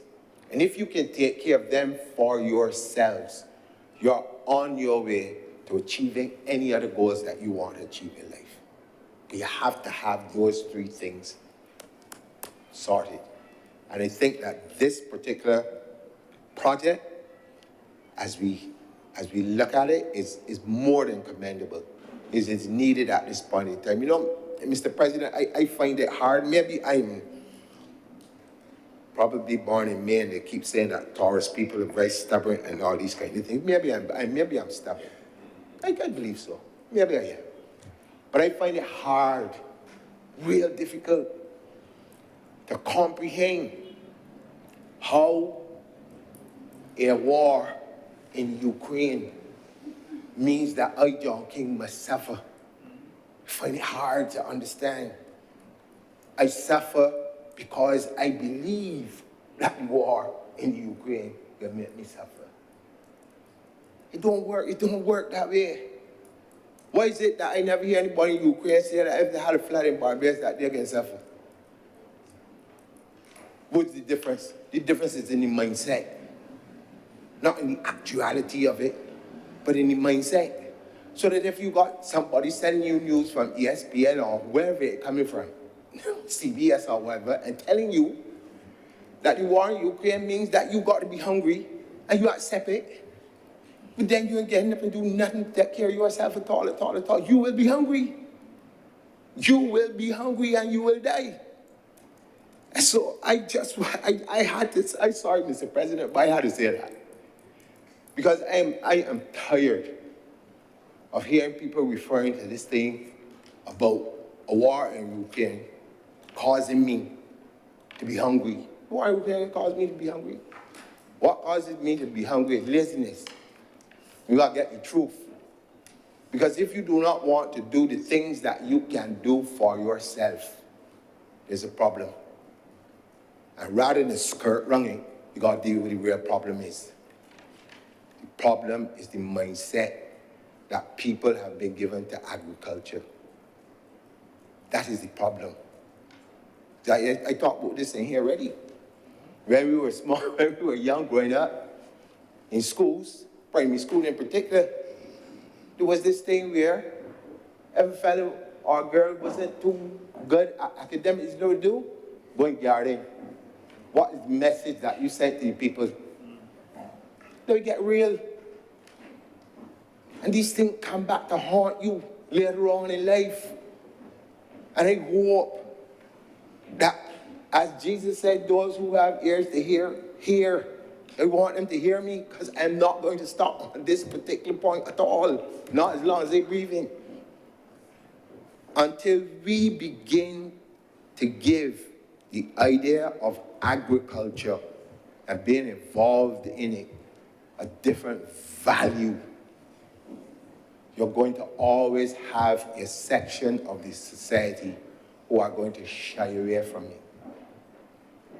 And as much as we would talk about being able to take care of ourselves and to feed ourselves and these sorts of things, it hurts my heart whenever I have to talk to persons who are in the sector itself, and one of their major complaints is you can't find people to work. Can't find people to work. It's hurtful. Because I know, most of my family that I come along and see, work in some sectors at some point in time and in some form or fashion.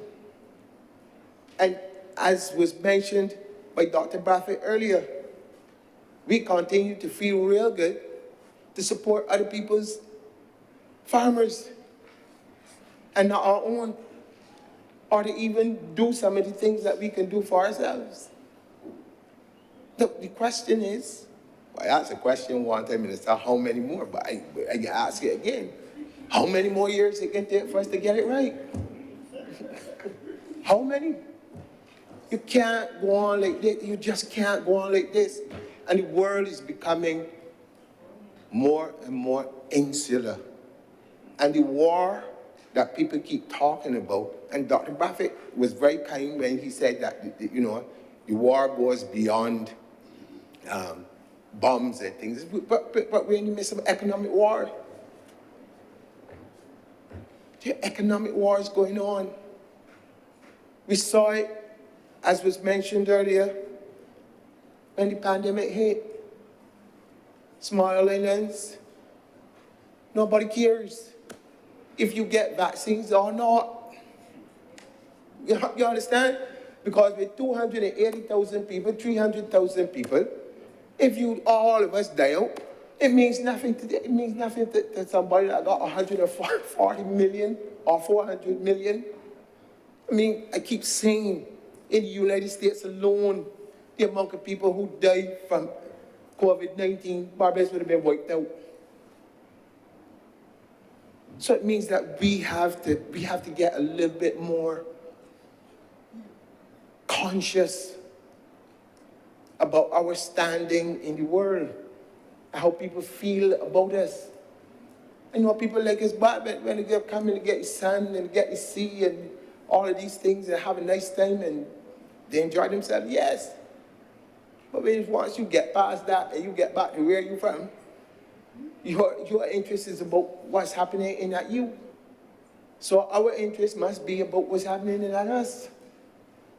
So that we must take the responsibility for ensuring that every single person on this island at least can get something to eat. You know, wherever I travel and wherever I get the opportunity, I always tell people overseas, if there's one thing I like about Barbados, at least I know about my life, is that if I am hungry, I cannot think of a house in Barbados that I cannot go and knock on the door and say, John King out here, I would like a breadfruit if you got one off the tree. Can't think of a house that I can't do it. Now, if they didn't have breadfruit trees, you couldn't do it. If all the people were smart, they knew that they had to take care of themselves. And so they had these things around the house. And I grew up and watched people, like I said before, the harping all the time, exchanging things, ensuring that as a good brother's keeper, that those children who might have been less fortunate had something to eat.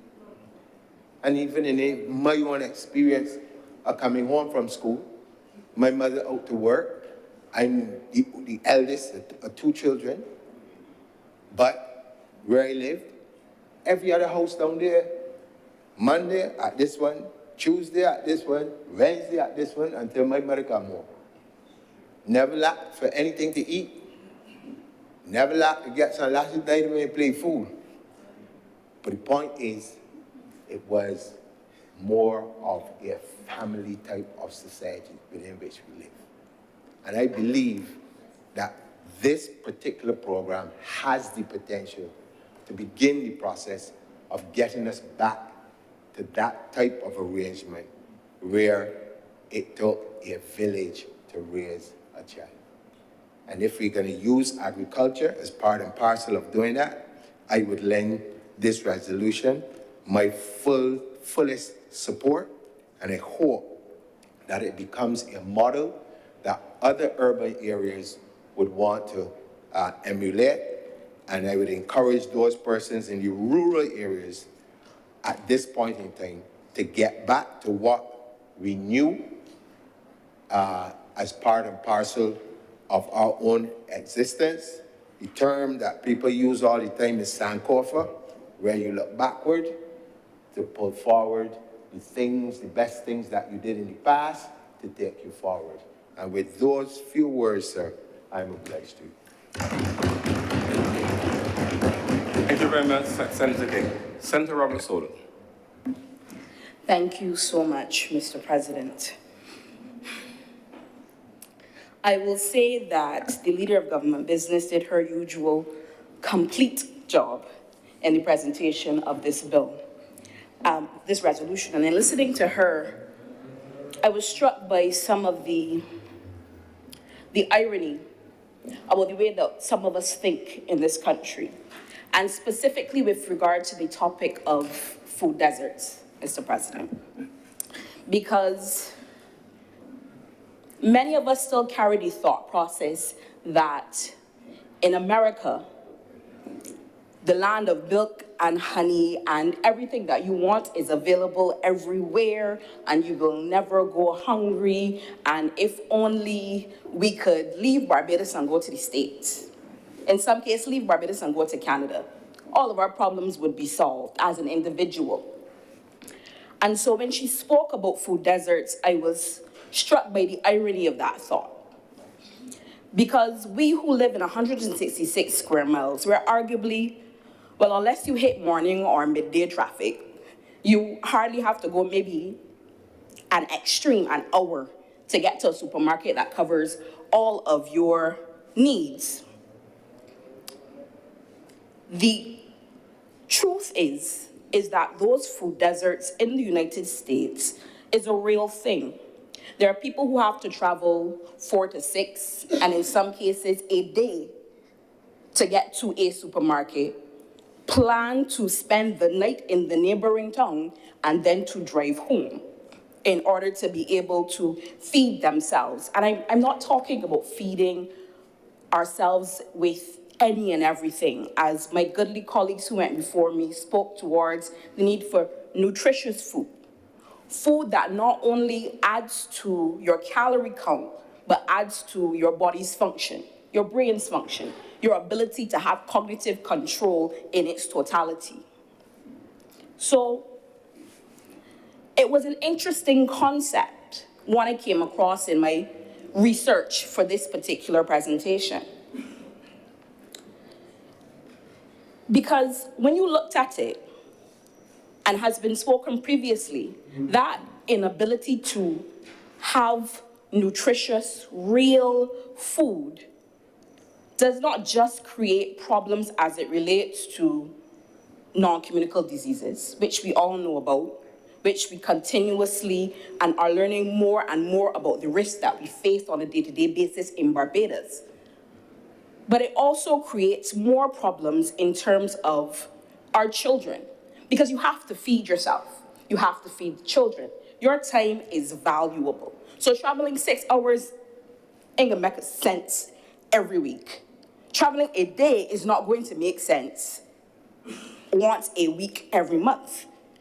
So you will eat what is available. That is not a US concept. That is not a Canadian concept. That is an every single human being concept. You will eat what is available.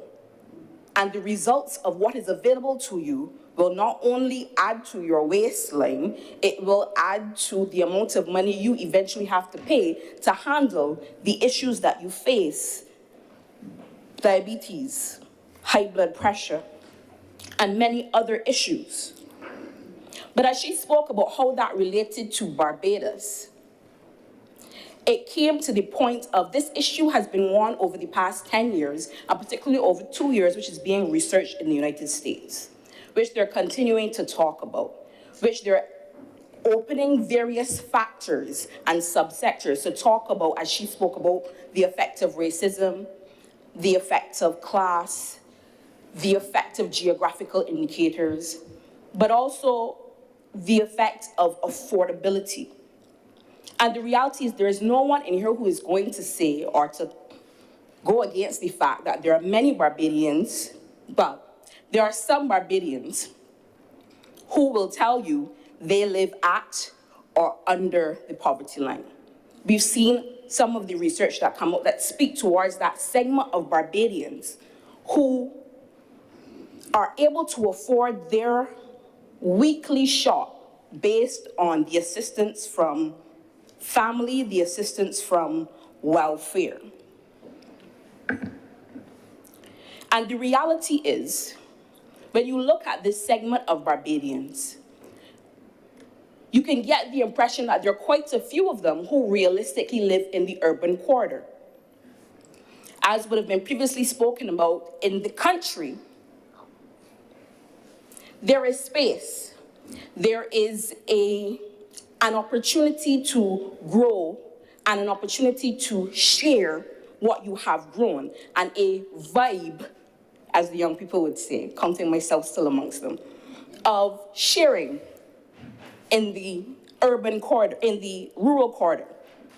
But the reality is, in our urban sectors, there are still individuals who live on plots of land which the house itself takes up the totality of the land. They don't have the availability of a corner to be able to cultivate anything. In some cases, even though they've lived on that plot of land for generations, they don't own it. Their availability to cultivate anything on that plot of land is dependent on whether or not your landlord says, all right. Not only that, you have the issue with your availability to grow. There is the issue with your capacity or knowledge in order to grow. As Senator King would have pointed out, a lot of that knowledge, when in various parts of Barbados' history, people moved from rural to urban, and a lot of that knowledge would have been left where it was. Then you have the added issue of you are not just trying to feed a household of 2 or 3. You're trying to feed, in most cases, multi-generational households. Not just 1 or 2, but 3 or 4. I myself, I'm a child who grew up in a household with 3 generations. Grandparents, all of their children, which totaled 8 at the time, and then 5 or 6 grandchildren. So that was, at my time, 13 people living in a 3-bedroom house. It was not an easy thing. But the truth of the matter is, in the past, there were methods and methodologies to deal with that. My grandmother raised chickens and turkeys, which she would have sold at various points in time. She wasn't into agriculture. A green thumb was not her thing, but she would raise animals, so to speak. But the reality is, in the society that we live in today, we have not gone away from multi-generational households. There are still many multi-generational households in the urban corridor without, in some cases, the knowledge basis in order to be able to turn back to agriculture, and without the availability of land to be able to cultivate anything. So when I say to you that this particular project hits the mark for me on these issues, it does. But it also hits the mark for me on the fact that it is not a standalone piece of legislation. It doesn't stand alone. It fits into the government's framework about all the different aspects through which we are trying to address the needs of Barbadians. Because Barbadians are not some one homogeneous group in the way that some people think of us. There are some of us at the upper end, there are some of us at the lower end in the socioeconomic scale. There are some of us with skill sets who will train, and there's some of us without skill sets, and some of us with skill sets who will not train. So the reality of the situation is this government has tried on a wide spectrum of policies and procedures to go at the problems that we face. We started with how do we reset ourselves as a country financially, with reprofiling our debt, with trying to solve those situations. We've gone into what are the areas of society and the areas of the economy which have been neglected. We have gone heavy into agriculture. Could there be more? Is there more to be done? As my friend Senator Brathwaite will tell you, there's always more to be done in agriculture. But this government has placed a heavy emphasis on such. And as I joined previously with the kudos towards the Minister of Agriculture, I have to say not every program you ever create in the course of a government will be a success. But the energy and the invigoration with which you go at those projects makes the difference. And the energy with which this government has gone at the feed project makes a difference. The energy with which we have dealt with the Layers urban land lease has made a difference. And the CARES program, which I envision making a huge difference to urban Barbados, will make an even bigger dent in this situation, because it will give those I spoke about earlier, with knowledge and without knowledge, but with passion, with an understanding that you have to do something to make this work, an opportunity to get at it, to get at the task. I don't have the money to buy land. The government is making land available through this resolution in this particular instance, and I'm sure there are more to come. I don't have the financing or the knowledge to be able to plow a plot of land and just throw the seeds and make it grow. So the government is giving an opportunity through the feed program for training, for understanding. Through the CARES program, you get the impetus, the seeds and the planting materials, and the ability to go at this project with vigor, with understanding, and with an opportunity to pour yourself into a chance to do better for yourself and your children. But this is not merely by itself. This also fits into, as spoken previously, the national nutrition policy. Because it is not just a matter of telling you, look, that you're feeding that child don't make sense, don't bring it back. it is also a position of saying to you, there are better ways. There are other ways. Let's put some things in place and some guidelines to teach our children, to help their parents, and through this project to provide an opportunity for you to provide for yourself. And I feel as though sometimes we walk past the policies that the government puts out, and I hear it sometimes, oh, they're doing this, they're doing that, nothing makes sense, nothing interlinks, nothing builds the house that they're talking about. But I hope that people can see the house being built, policy by policy, project by project, leading us somewhere that is better for a country, together. But I also, in this, don't want us to get mystified and misty-eyed and think that justice is going to solve the problem. It will not. This alone will not solve the problem. All of the other policies alone will not solve the problem. We have to recognize the issues that we face as a country externally. My good friend Senator King brought up the issues as it relates to the Ukrainian war. And the reality is that, whether we like it or not, the things that we buy in the supermarket are affected by the things that go on outside of our shores. There's grain that is grown in Ukraine that you would never have known that ends up in your supermarket and on your plate that you eat. So when something happens out there, it affects the price of what you eat here. Not just that, the sanctions that have been put on the oil industry and in terms of Russia have affected the price of oil globally. That has also affected the cost to get those goods that we import from other places here. It affects the cost to get the vehicle from the port to the supermarket, affects the price or the markup that goes on those goods in the supermarket. I know it is hard to fathom, but what goes on out there affects what happens in here. And we have to be able to have that discussion.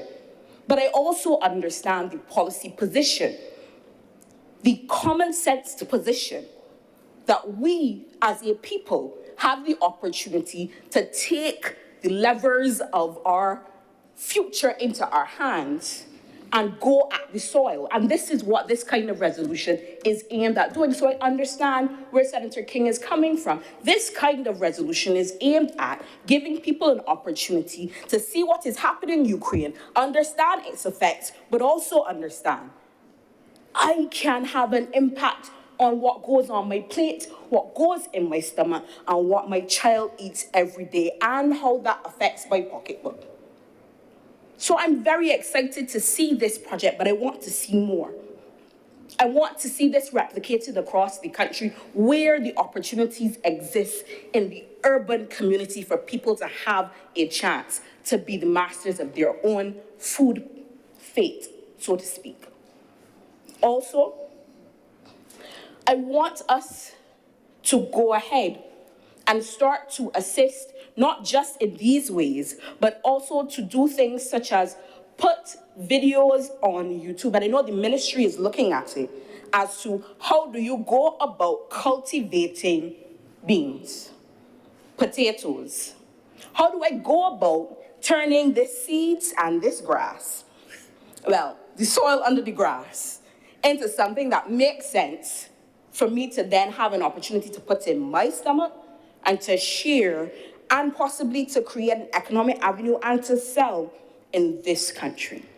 So, sir, I am without a doubt in full support of this resolution. And with that, I'm obliged to you, sir. Thank you. Thank you very much, Senator Roberts-Sola. Senator Herod.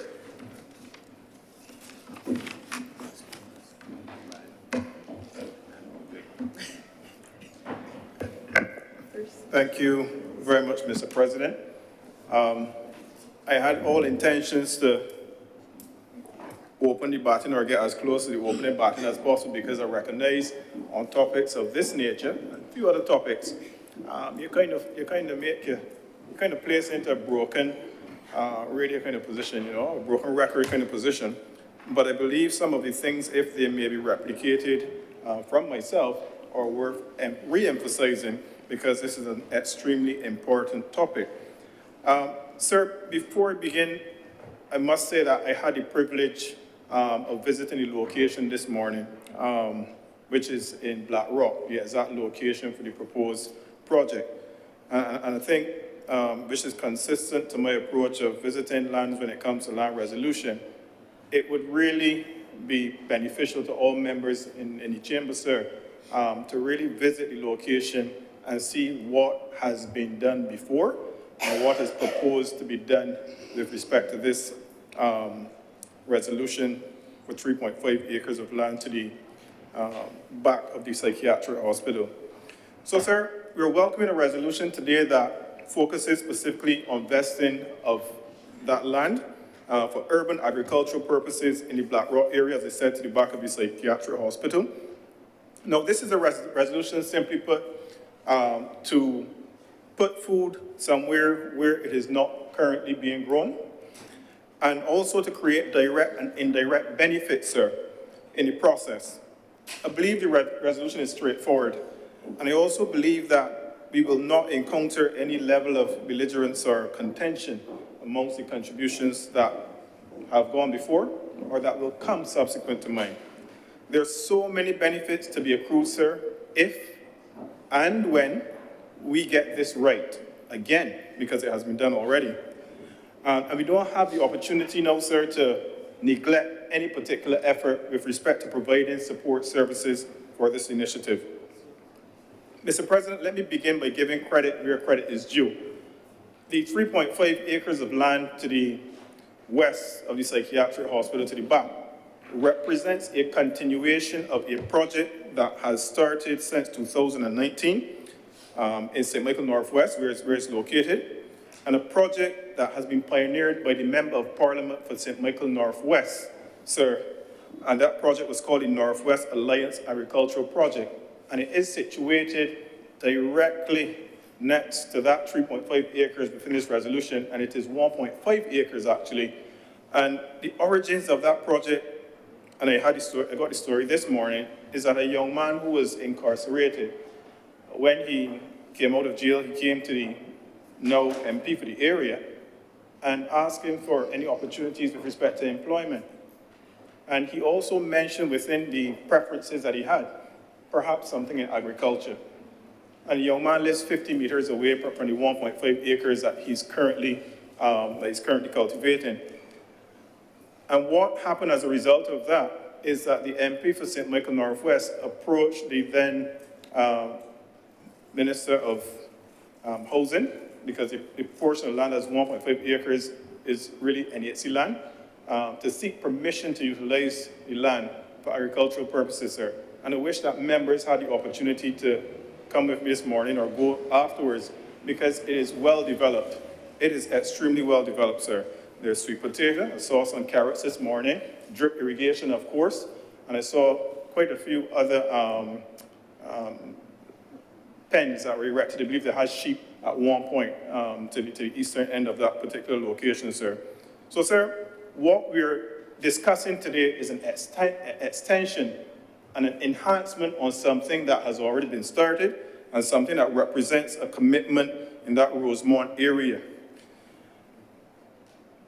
So, sir, I want to, before I go on, I want to just commend the MP for St. Michael Northwest, who also spoke in the other place last week, I believe, very passionately about this and approved it with other persons in the other place, because he recognized and he recognizes the impact that this particular project can have not only on food security, sir, but on the social fabric of that particular community. Now, when we step back from the specific content of the resolution, the parameters or the boundaries and what can be grown and all that stuff, sir, we can actually look at a broader global context that is aligned to our local situation, and we can clearly see why this is a pivotal intervention at this time. According to the Food and Agriculture Organization, sir, 55% of the world's populations reside in urban areas, cities and towns. According to the same FAO, 79% of all food produced is destined for consumption in urban areas, sir. Now, these two factors alone will stimulate the interest of any business minds and definitely give them some direction in terms of estimating profitability in any business models that they can calculate without even picking up a calculator. But essentially, it speaks to large-scale satisfaction of demand in these densely populated areas. And the prospects and the benefits, financial and otherwise, are endless, sir. But to name a few, permit me throughout this contribution to focus on the gains in the areas such as jobs, value creation, climate change, household savings, and disposable income, sir. As it relates to jobs, even without crunching numbers and without having any numerical analysis, we can recognize the prospects of efficiencies in establishing urban food gardens, owing to the sheer relative proximity, sir, of farmers to the urban consumers. It implies that they can get their goods much faster, and it implies, sir, that the goods that are grown relatively closer to the customers can get there in a manner that is more suitable to the activities or the ending activities that the customers want them for. Therefore, the implications of job creation, sir, make this venture of urban agriculture worth exploring. It could be their primary job. It could be someone that is doing security work that comes in, and it could be their secondary job. It could even be a tertiary or a third job for someone else, sir. But the prospects are high. And it therefore means that the attraction of getting involved, sir, could extend to the boys on the blocks. In this case, the boys also meaning the girls. In this case, the blocks also meaning the places where persons who are unemployed or underemployed settle. And this could also mean households as well, sir. Households can be blocks, yeah? Agriculture, and certainly urban agriculture, is not partial to participants based on their age. And I dare say, sir, that within these densely populated urban areas of this country, we need to treat with greater respect the abundance of knowledge, sir, the abundance of knowledge in agriculture, much of which is formally classified as retired, and most of whom still have a lot to offer, sir. We heard a contribution this morning, or a few contributions this morning, that can validate that particular claim. And while I agree without reservation that we need to continue to level the playing field so that women and girls can have equal access and equal opportunity to urban agricultural projects, I equally endorse a notion of establishing a fund that targets retired individuals, sir, and embraces their concepts and proportionate financing, all reasonable factors being considered. And I would go even further, sir, to say that, well, we have the youth entrepreneurship scheme that we also need to allow, which allows the young people to capitalize on their dreams, that we can also allow something quite similar for the more experienced generations. And if I were ever permitted to give it a name, I would call it the Retired Reinvestment and Economic Dream Fund, which is called, an acronym, RETRIED Fund, and not Retired Fund, sir. Sir, as it relates to the other values with respect to this project, there's the land value, and this is a very short aspect. Another benefit which noticeably from the outset could increase the value of the land. And what the increase in the value of the land means is that those cooperatives, that individual who has legal possession or legal title to the agricultural land in the urban area can now collateralize that land so that he or she can expand on the financing and expand on the operations of urban agriculture within the location, sir. And sir, no matter where we are, and I'm speaking now to the point of environment, by virtue of traveling a shorter distance and having the produce closer to the consumers in these densely populated areas, it means that we are emitting less carbon equivalent, sir. And the carbon footprint of the country will be lesser as opposed to the regular commute of bringing produce from the more rural areas down to the cities as well, sir. And sir, this is where a half-hour drive may now be less than 5 minutes commute, maybe on a bicycle, or even better, sir, as I can recollect, in my early days, a walk to the households as well. Household savings is another benefit of this urban initiative, sir. The concept of delivering on bicycles, as I said, makes me turn back to my earlier days. I remember many years ago, sir, we had two gentlemen in my community. One gentleman, God rest his soul, was located 50 meters to the north of my house. He had a ground, had lettuce, tomatoes, and stuff. And every Sunday, like clockwork, around 11:30, just before 12 o'clock, this gentleman would come, knock at the door, get a good set of lettuce, a good set of tomatoes, different produce for next to nothing. Probably like $5 to get a whole bundle together. I remember it, sir. And this is not necessarily urban, but this is what I'm talking about in terms of persons being relatively close to the consumers as well. The gentleman also had a brother, sir, and his brother was into dairy farming as well. And I remember like clockwork as well, relatively early, maybe 6, 7 o'clock in the morning, you get a knock at the door, a bottle of milk, 2 bottles of milk, you give them back the empties, you collect the original ones, and then you proceed to boil the milk and have a drink. And those who know how to do it right know that you can take off the scab or bear the brunt of being grossed out like I was and drink the scab as well and get some licks if you don't drink the scab as well.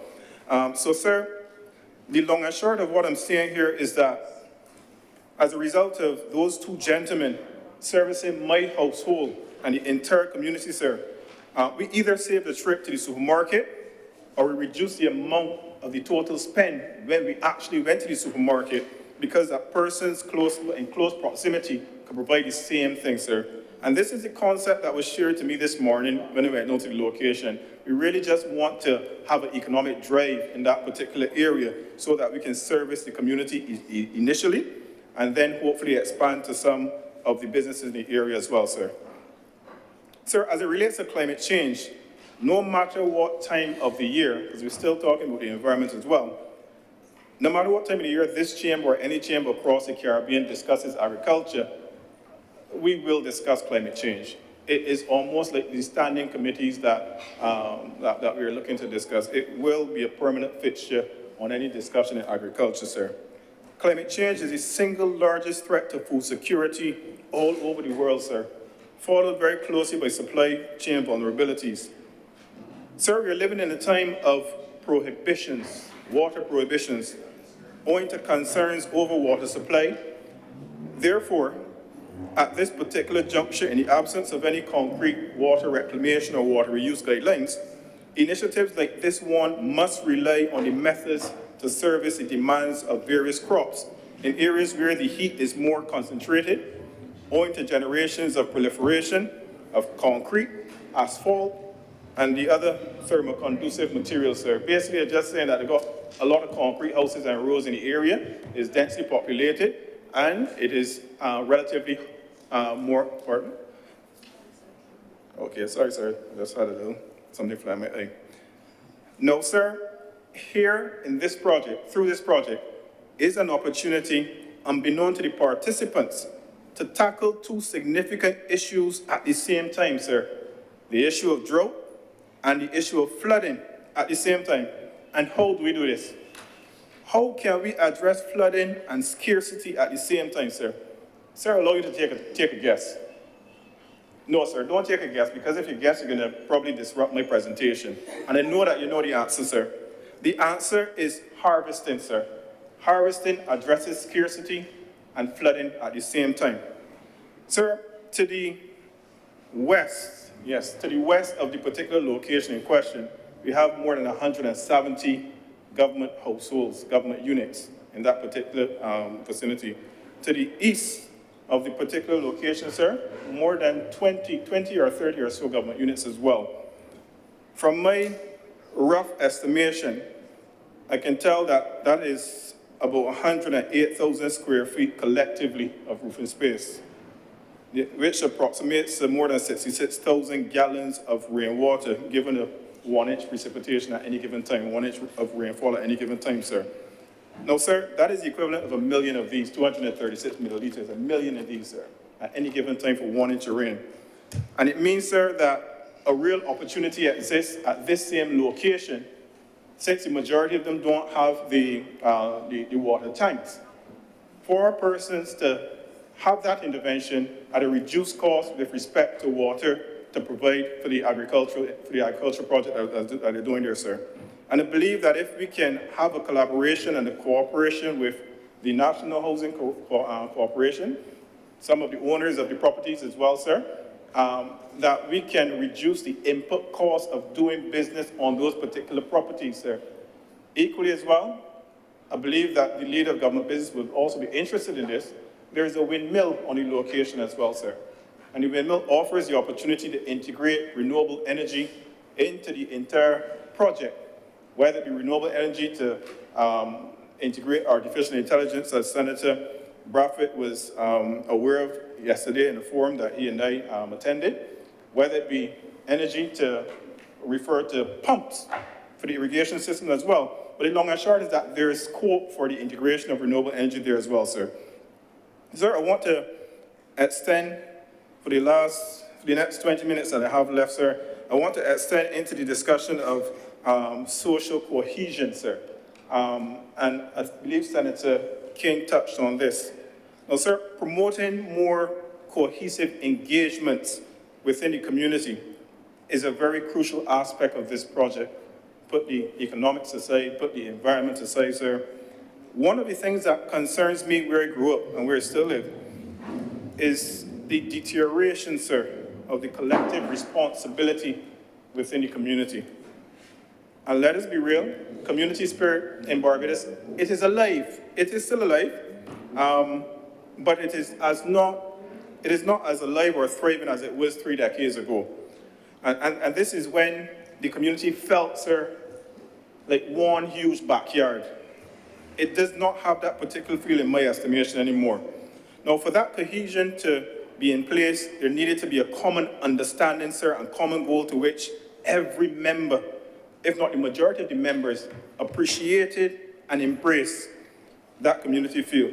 So a few decades ago, out of the hardships and the realization that a community needed to raise a child, as Senator King mentioned earlier, the adults became brothers and sisters automatically out of that necessity and the appreciation for general resource limitations that existed. Sir, today the resources are still limited and the sources of community cohesion have evolved. And this project presents an opportunity for people of all ages, sir, to congregate in a collective effort. An effort to add to food security, an effort to add to economic opportunity and build closer relationships between community and corporate Barbados, an effort to address matters pertaining to climate change adaptation and flood mitigation, as I just mentioned, an effort, sir, to embrace each other and rejuvenate our community culture. And ultimately, sir, an effort to establish a socio-economic and environmental base at the heart of the community for future generations to build on. Sir, this is a collective effort. No better summarized than by the words of Oprah Winfrey 10 years ago today at the 2013 commencement address to Harvard alumni, in which she said, "No matter who we are or what we look like or what we may believe, it is possible, and more importantly, it becomes powerful to come together in common purpose and common effort, sir." The underlying principles of this project, sir, and others of a similar nature have the potential to provide safe passage over some of the most troubling issues that threaten to derail the gains across Barbados, sir. And crime is not excluded from that. And while it is not a silver bullet project, it is a more productive distraction than many other activities of interest at risk, that face at-risk persons. Now, sir, what happens when others see the gains from these interventions, sir? Sir, it is replicated, people get interested, and people genuinely gravitate towards it and follow it, sir. This is genuine appreciation. This is not the type of appreciation, sir, where you will go and beg an entire crowd back here in the community to come down to your establishment and pretend that you put on a big crowd for the world or Barbados to see. It is not that, sir. This is a genuine intervention in St. Michael Northwest, sir, to allow persons and young people in the community to appreciate what agriculture has to offer. Sir, I want to also say to he who much is given, much is expected. And I recognize and reflect on the budgetary statements this year from the Honorable Prime Minister, where we would have allocated $2 million to the Barbados Agricultural Society, and this was for loan funds for the farmers. And while that fund is not necessarily directly linked to this project, I would like to say again that the Barbados Agricultural Society has an obligation, sir, to ensure that some of the aspects of agriculture, particularly building up business models for small farmers, and small farmers in the urban belt, relative to those in the rural who have benefited for many years, that the Barbados Agricultural Society has an obligation today, sir, to ensure that these projects in urban Barbados take equal importance to those that have been benefiting across rural Barbados, sir.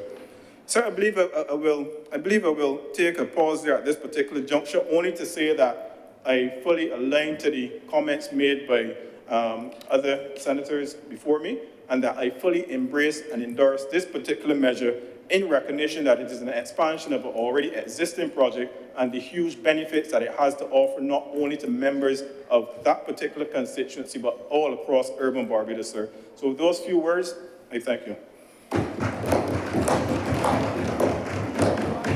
Thank you, Senator Harewood. Senator Cummins. Thank you very much, Mr. President. I want to thank all of the honourable senators who have spoken. Dr. Charleston Brathwaite is very much, as we know, an exemplar in the area of agriculture and has served at the highest level of ICA, representing the Americas, and so he is no stranger to the hemispheric, not even the regional or national agricultural landscape, and his contributions are always welcome and welcome additions to a conversation on agriculture. Senator John King and Senators Shanika Roberts-Odell, along with our just concluded Senator Lorenzo Harewood, I want to also thank you for your contributions. I just want to address one issue that would have come up, and I want to thank Senator Shanika Roberts-Odell for treating to it in great detail. But I know that we are dealing with, and I'm very sensitive to, certainly as a productive sectors minister, and one of the persons who works very closely with the Prices Compact. And so I feel it is important that we ensure that the quality of information that goes into the public space is always at the highest level, and that we don't necessarily always, or we don't always agree, that we always make sure that we share as much information as is available to us. And sometimes we don't always have available information, and so when that is the case, we make it available in other cases. And so, Mr. President, we had in January an extensive discussion, and certainly over the last few months, you have heard the hue and the cry about the concerns of pricing in Barbados. It is a real issue, Mr. President, and so in the course of this conversation today on this resolution, the importance raised by all of the honourable senators who have spoken, and certainly I am certain that even those who have not spoken have heard the conversations around what needs to be done to encourage us to be even more self-sufficient in circumstances where that which happens external to Barbados is likely to impact us. We could not have imagined that there would have been a COVID-19 pandemic, and certainly no one would have expected that war would have broken out in Ukraine. But those exogenous factors, as well defined by the economists, have resulted in certain circumstances evolving here in Barbados. And so, for example, Mr. President, I, as Minister of Energy, have had the opportunity to track the data. So I haven't had the opportunity to go on a basis of what I would prefer, but it is what is. Oil and gas prices in particular have soared starting from the first 6 months of the Ukraine war by 120 to 130%. And there were instances where it was even higher. So the impact of 30% increase in oil and natural gas pricing will have a run-on effect on transportation prices, and we saw that from the Far East in particular. In Eastern Europe, we saw shipping prices increase by, in some instances, close to 500%. Not 1%, not 2, not 3, but 500%. It meant, Mr. President, that everything on those ships that came into our countries had the run-on effect of, in the first instance, increases in pricing from oil and gas to fuel those ships, increases in transportation to transport those ships from one port to another, and then all of the other processing charges that were resulting as a consequence. So there is no way for a small open economy as defined in economic parlance to avoid having the inflationary conditions resulting in country as a result of external things. And I want us to be very clear, and I heard that the Honourable Minister of Finance and certainly our own Prime Minister has been very, very clear that we do not live in a world by ourselves. Barbados is 166 square miles, 300,000 people. We have talked about globalization, certainly. The universities, academics, professionals have written at great length, ad nauseum, from the Silk Road up to now about globalization. Globalization simply means that our economies are interconnected in many ways, in some ways that we see and in some that we don't see. And so today will not change the fact that hundreds of years have evolved over time since the Silk Road, and we are seeing the effects of globalization in its positive form, but in instances where prices are impacted nationally, we are seeing it in its negative form.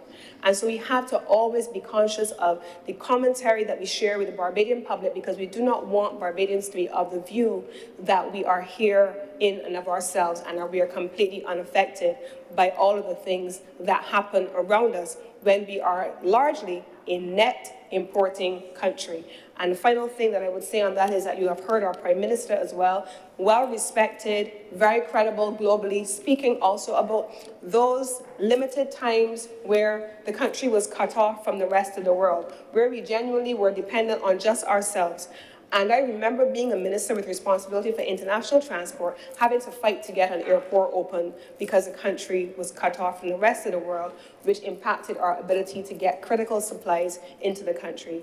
The message that I want to leave is that we do not live in a world by ourselves. Barbados is dependent on our relationships with those around us. And that, in turn, is going to make sure, is going to have an impact. Our responsibility as a government with resolutions like this is to mitigate where possible, but to engage in advocacy, international relations, and diplomacy where we don't have control, and to build capacity in our institutions. And so with these words, Mr. President, I want to again thank our colleagues and to beg that this resolution do now pass.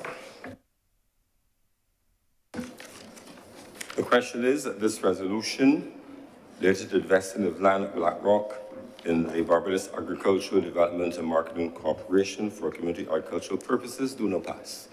All of the senators in favor, please say aye. Aye. Those against, please say no. I think the ayes have it. This resolution is now passed.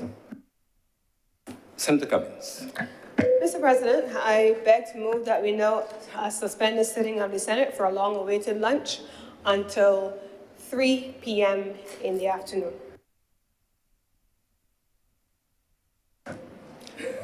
The question is that this sitting be suspended until 3 p.m. today. Honourable senators in favor, please say aye. Aye. Those against, please say no. The ayes have it. The sitting is suspended until 3 p.m.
To be terribly long on this item.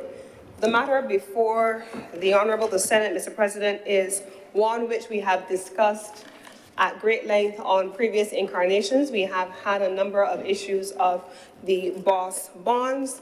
We have had the BOSS Plus bonds, and now we are having a public offer of BOSS Plus bonds to the public in this instance. If you recall, Mr. President, the very first issue of BOSS was made specific to public servants.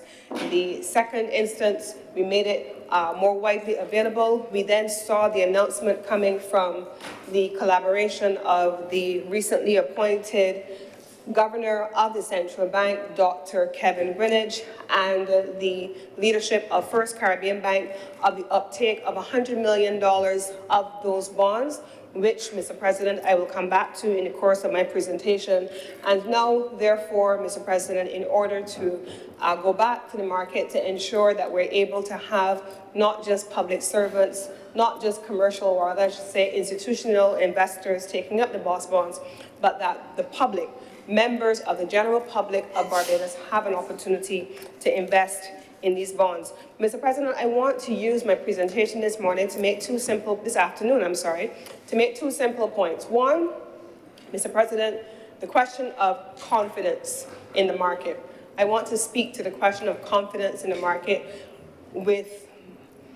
in order to bring some degree of clarity about what the word confidence really means in terms of financial markets. Mr. President, I don't think that there is anyone under the sound of my voice that does not know what it means to have a loss of confidence in the markets in Barbados. I don't think that there is anyone who does not know and does not remember, in instances painfully so, what it meant to have not just us as private individuals, private citizens, losing confidence in the markets, but that our feelings are being validated by established institutional partners like Standard & Poor's, like Moody's, and like all of the international financial institutions, which said that there were concerns about how Barbados was functioning in terms of its management of its fiscal space and its management of the domestic economy. We know, Mr. President, that we may have felt we're going in the wrong direction, Mr. President. We know that we may have felt that some of the decisions that were being made were not the right decisions. We may have felt so. But sometimes, Mr. President, we may be laymen.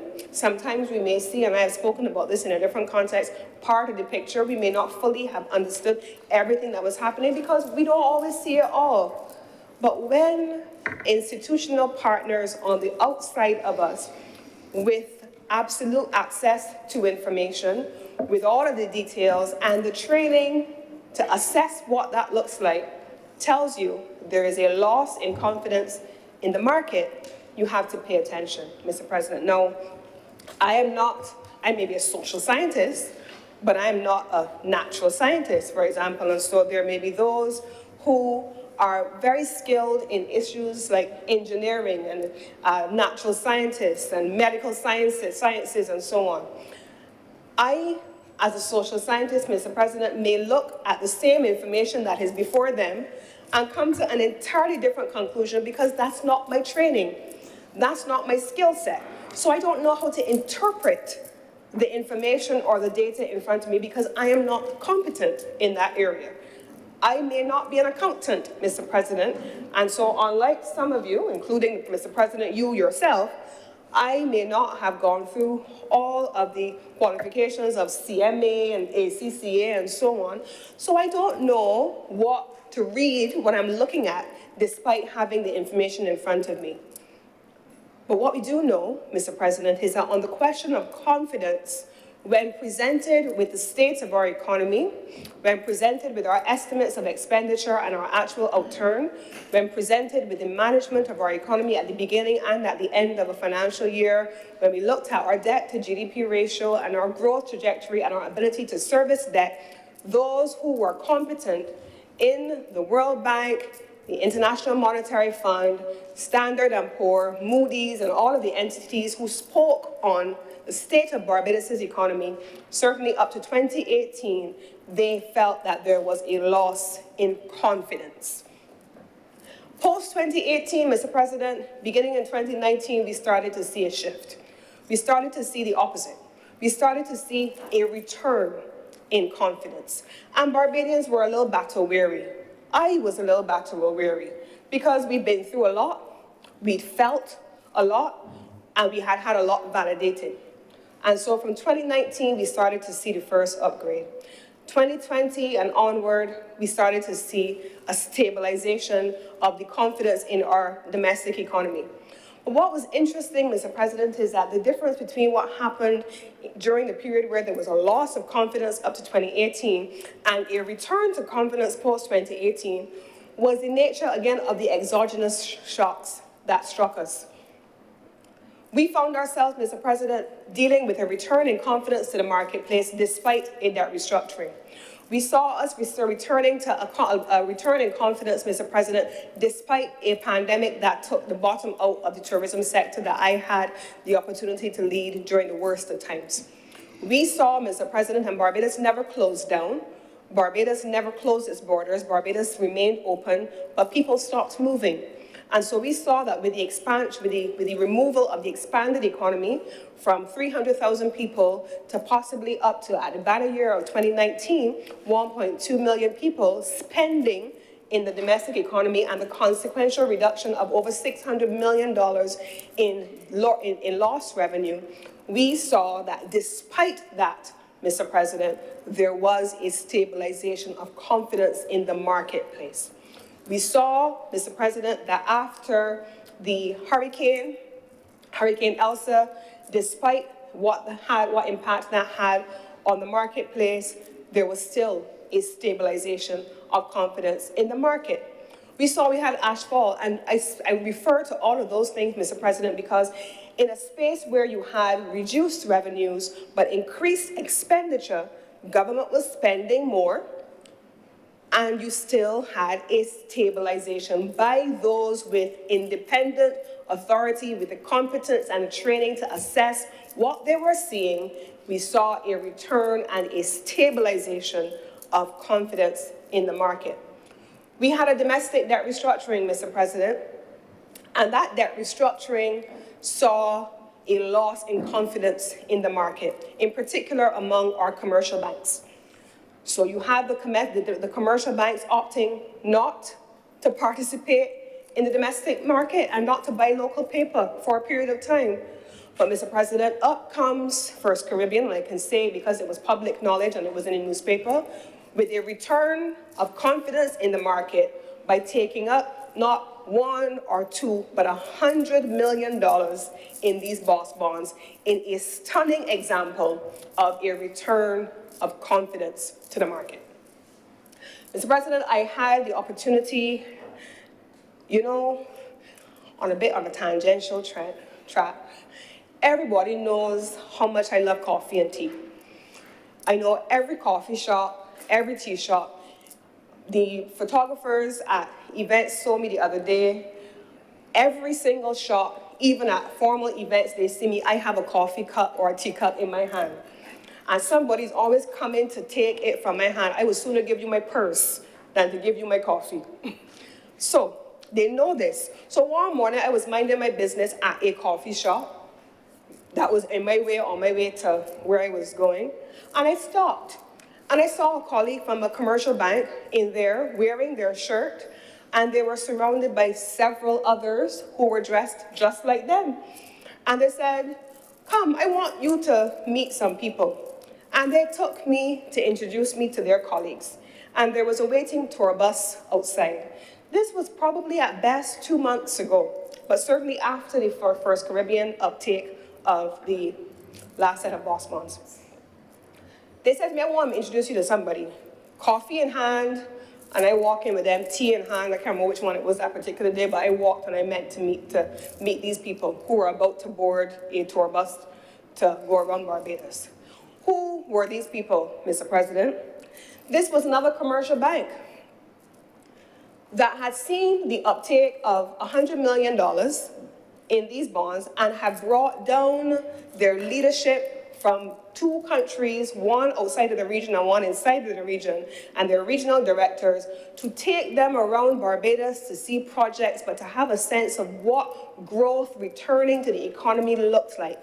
And they brought them down here, Mr. President, because they wanted to be clear that they want to come back into the market in a show of confidence in Barbados. So they brought their principals down from Toronto.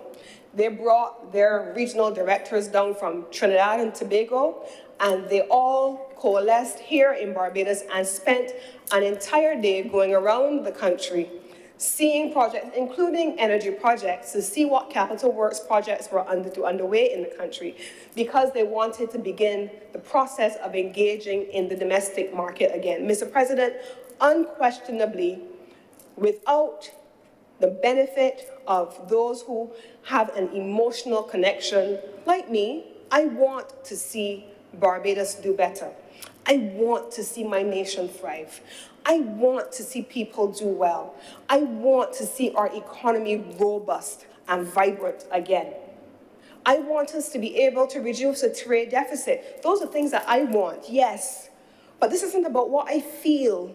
This is about those who are competent and active in the marketplace, seeing all of the information available themselves and making it clear that they are confident about Barbados. But Barbados does not manage itself. Barbados is being managed by a government and a leader in the person of our Prime Minister, who is also Minister of Finance, and all of her finance and economic team. That is a show of confidence in the people leading Barbados at this time, because those who led before did not have any of these exogenous or external shocks, as you would call them. They didn't have a pandemic. The world stopped for 2 years between 2008 and 2018. It did not. So the challenges that were navigated between 2008 and 2018 did not include a 2-year cessation in economic activity at normal levels. There was no hurricane in Barbados, to the best of my knowledge, since 1960s, Hurricane Janet. And that did not occur during the years prior to 2018. So there was no increased expenditure as a consequence of a 2-year pandemic, which increased social spending and healthcare spending. And there was no hurricane which increased infrastructure spending. There was no volcano which erupted. And so, Mr. President, in the absence of 3 major crises, you did not see any erosion of confidence in the Barbados economy. And so I say all of that, Mr. President, because sometimes you hear a lot of chatter. You hear a lot of chatter about how people are wary of government paper, how people are wary of what the government is doing in the economy. And those things may be true in some instances. I talk about how I feel, but I have to go on the basis of objective assessment as well. We talk sometimes, Mr. President, about how people are wary because of the debt restructuring and how it impacted those who were investors in 2018. And those things are real, Mr. President, and I am certain that the Prime Minister took no pleasure. The finance team took no pleasure in 2018 at having to agree to haircuts in order to save the country, Mr. President. And I know that despite how we all felt about the haircuts that we took and the impact that it had, there was a real impact. We cannot minimize that, and I don't think anyone intends to minimize that. It is a real thing. But I think, Mr. President, that the broader conversation that we are also having, and I'm not saying instead of, but I'm saying in addition to, because to say instead of would suggest that you're minimizing it. You can't. You have to own it, because that is how some people may feel, and they have a right to feel that way, and you understand why they may feel that way. But, Mr. President, I think the broader conversation that I want to incorporate into how we feel about these things is that, you know, there's no pain, there's no gain without some pain. We would not be here, Mr. President, we would not be in this position today if there had not been some hard decisions made at the time. We would not be in a position to say that our heads are still above water if we didn't make some hard decisions at the times that we did. And everybody wants the hard decisions to be about the person down the road, but exclude me.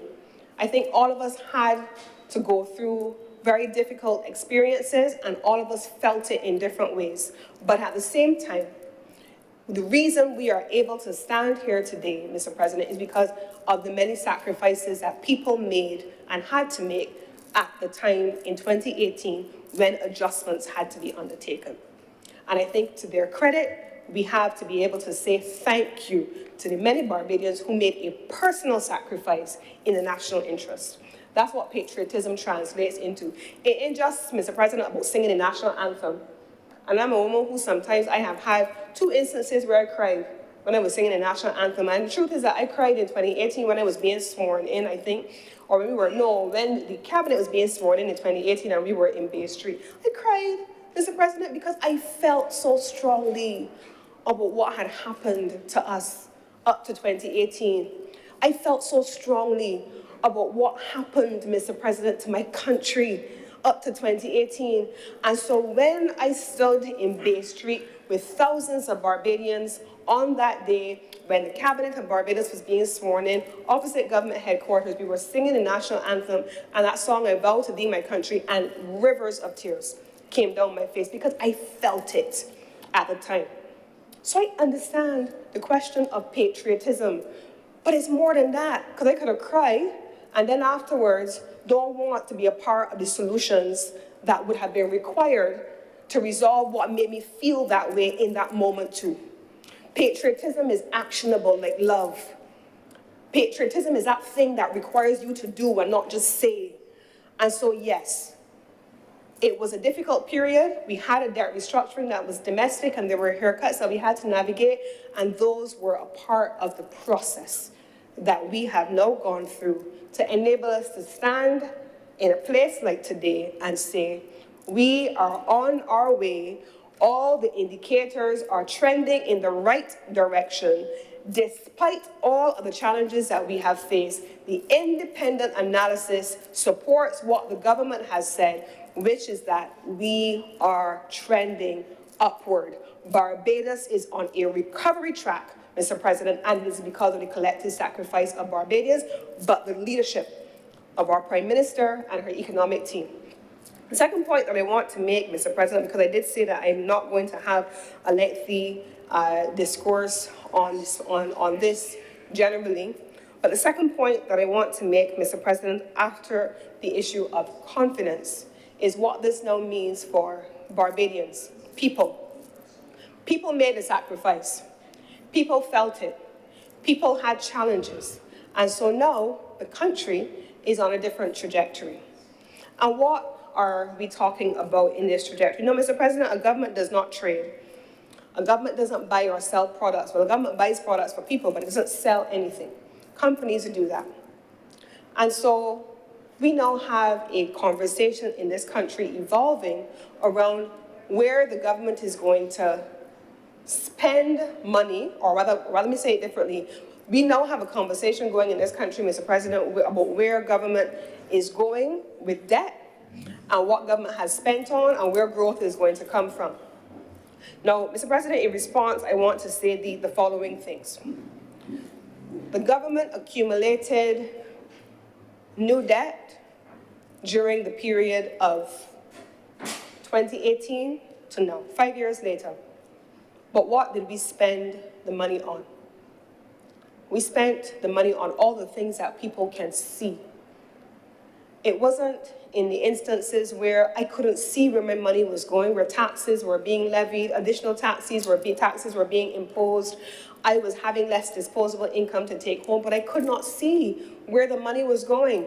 I was feeling the pain of a country in trouble, but I couldn't see what was being done to ameliorate that pain. Mr. President, I know what it is now to see my trucks, garbage trucks, coming to pick up my garbage, things that we take for granted. I know what it is like to now be able to see my buses, for people who need to take public transportation. We had a lengthy conversation in this honorable chamber just last week about road transportation and transportation system. I know what it is to be able to see buses coming to pick up people who need to take public transportation. And we also talked about the fact that all of us should be able to take public transportation. I know what it is to be able to see Capital Works beginning, and every time I drive down the highway on just above Hobblesville turning, I'm seeing the trucks and I'm seeing the evolution of the geriatric hospital building going up. I'm seeing hotel infrastructure projects on the South Coast. Again, a return of confidence. And I'm hearing the government talking about a lot of the things that are still in the pipeline under our infrastructure work to be done. I know what it is, Mr. President, to drive down Lancaster, to drive all across. I think yesterday morning, I saw at Brighton, the new 7 acres project, which is meant to be a new housing development. We have one in Chancery Lane as well. Big signage that I saw going up. I saw it when I passed it yesterday, 7 acres project in Brighton St. George for housing.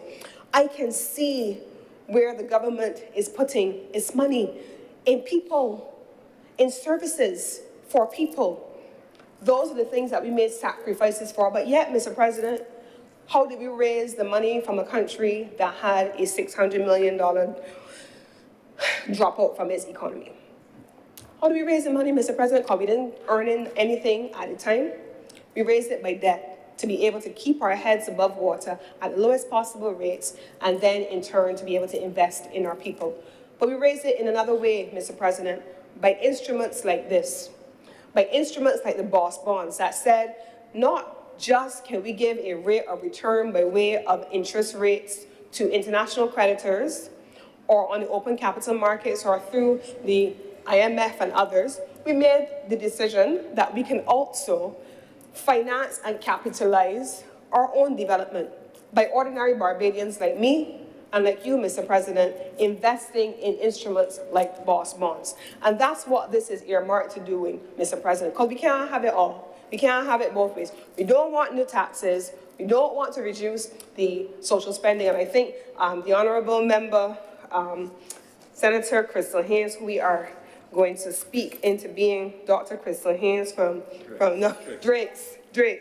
Not Haynes today, Drakes. I was picking on Senator Drakes. We've heard Senator Drakes in the previous contribution speaking about how we need to have a trade-off. I think her words were, we live above our means. We live above our means. So we want what we want, but we don't necessarily think about how we pay for it. We want to be able to have the standard of living to which we have become accustomed, but we don't want to actually pay for it by way of taxation. The government has not introduced any new taxes, Mr. President.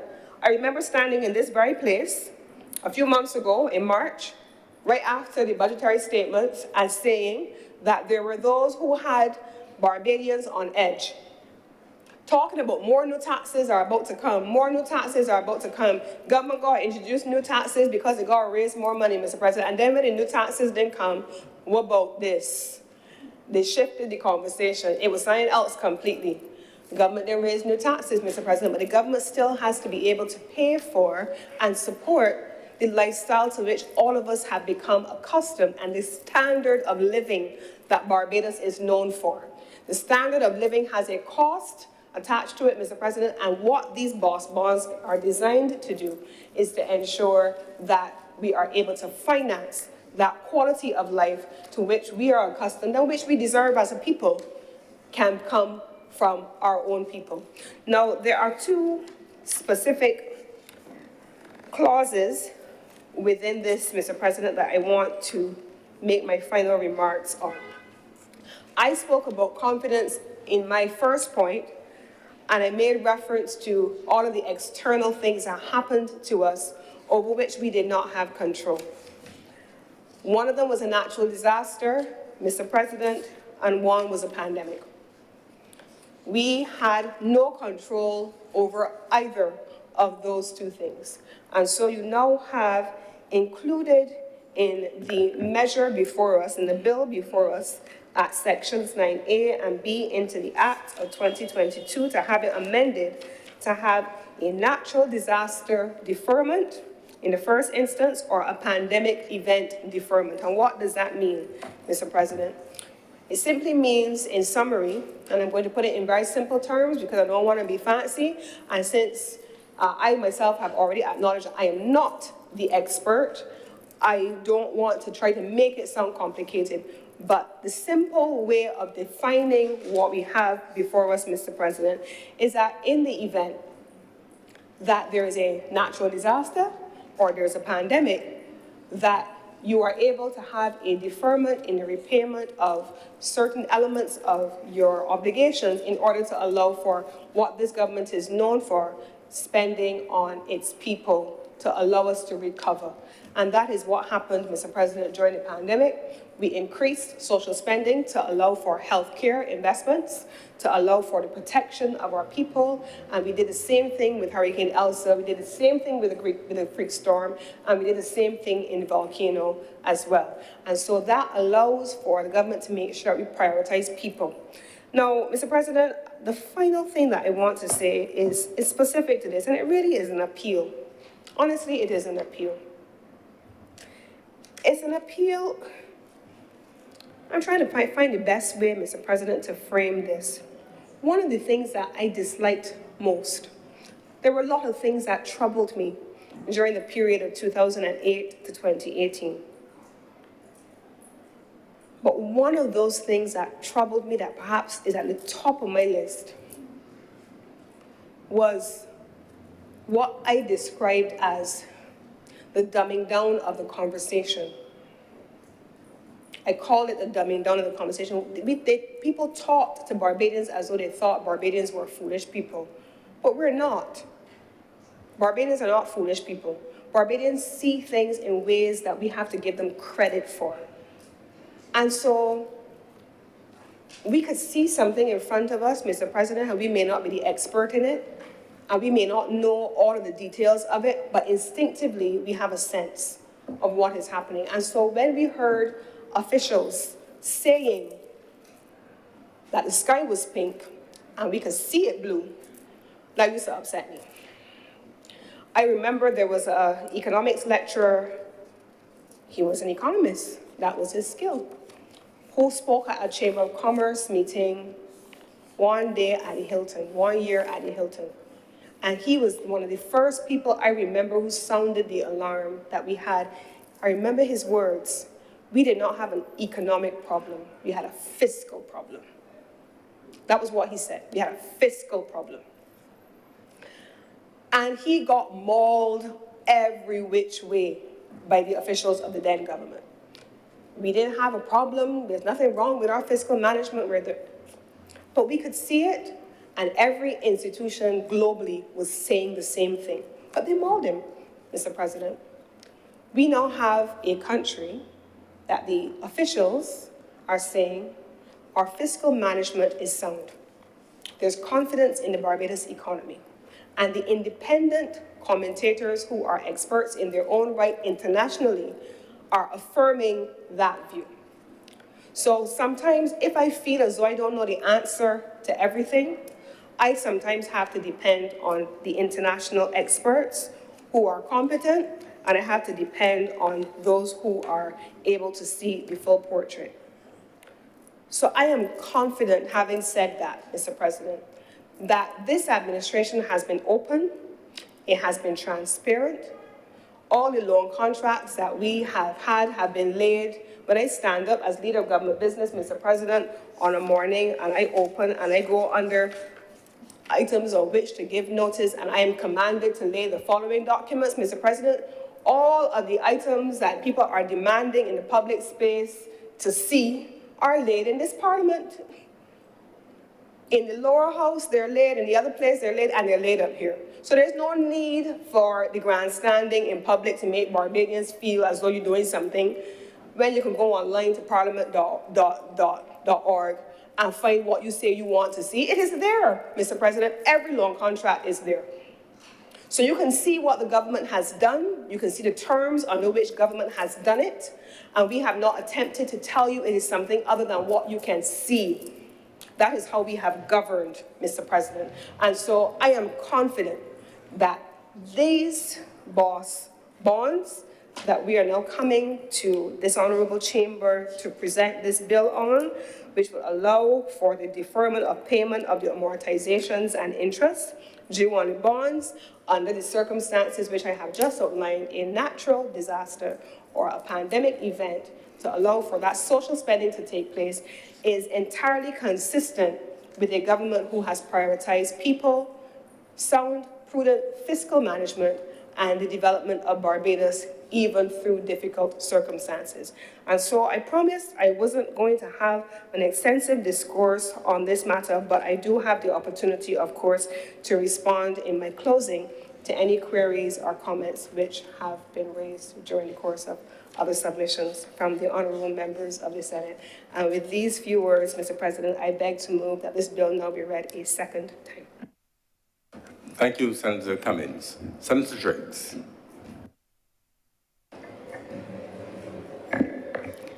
Thank you, Mr. President. And as usual, there's a thread of consciousness that clearly is shared amongst the members in the chamber, because where I'm going to start is where the leader of government business kind of left off. So there's clearly a thread of consciousness around the notes when we're putting together our contributions. Mr. President, the bill before the House, and I am one that I guess I speak very often on these matters, is a continued conversation about the state of the national debt, how is that debt raised, how is it linked to our national development, et cetera, et cetera, et cetera, and how do we as a country meet our needs and wants.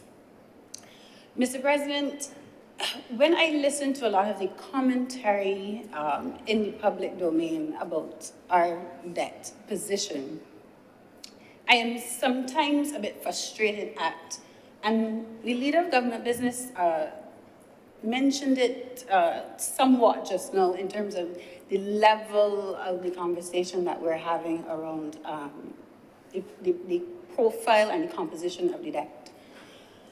Mr. President, when I tried to do some data mining, I am yet to find a period by which Barbados has had, on any given consecutive period, but let's say for between 3 and 5 years, that we've reduced substantially our national debt. For instance, in 1998, our national debt was $3 billion, 3 billion Barbados dollars. By 2008, it was $8 billion. In 2017, it was $14.8 billion. And year on year, the debt has increased along with the economy. So to take the notion that we've increased the debt in the last couple of years, it is not as though it is something that hasn't happened across the timeline of our economic history. The debt has consistently increased along with the size of the economy. So I want to put that first out into the public domain. And in addition to that, Mr. President, it is not just the debt or the accumulation of loans as we go along, but it's also the ability for us to pay or service the debt.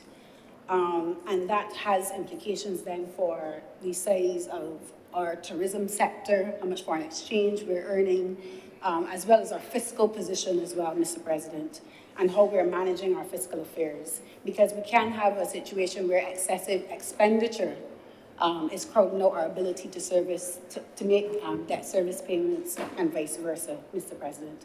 And what I will say here is, because of the conversation on interest rates that are happening globally, that I think, yes, has bearings on our debt service, which, based on the annual estimates of revenue and expenditure, is estimated about $1.3 billion this year alone.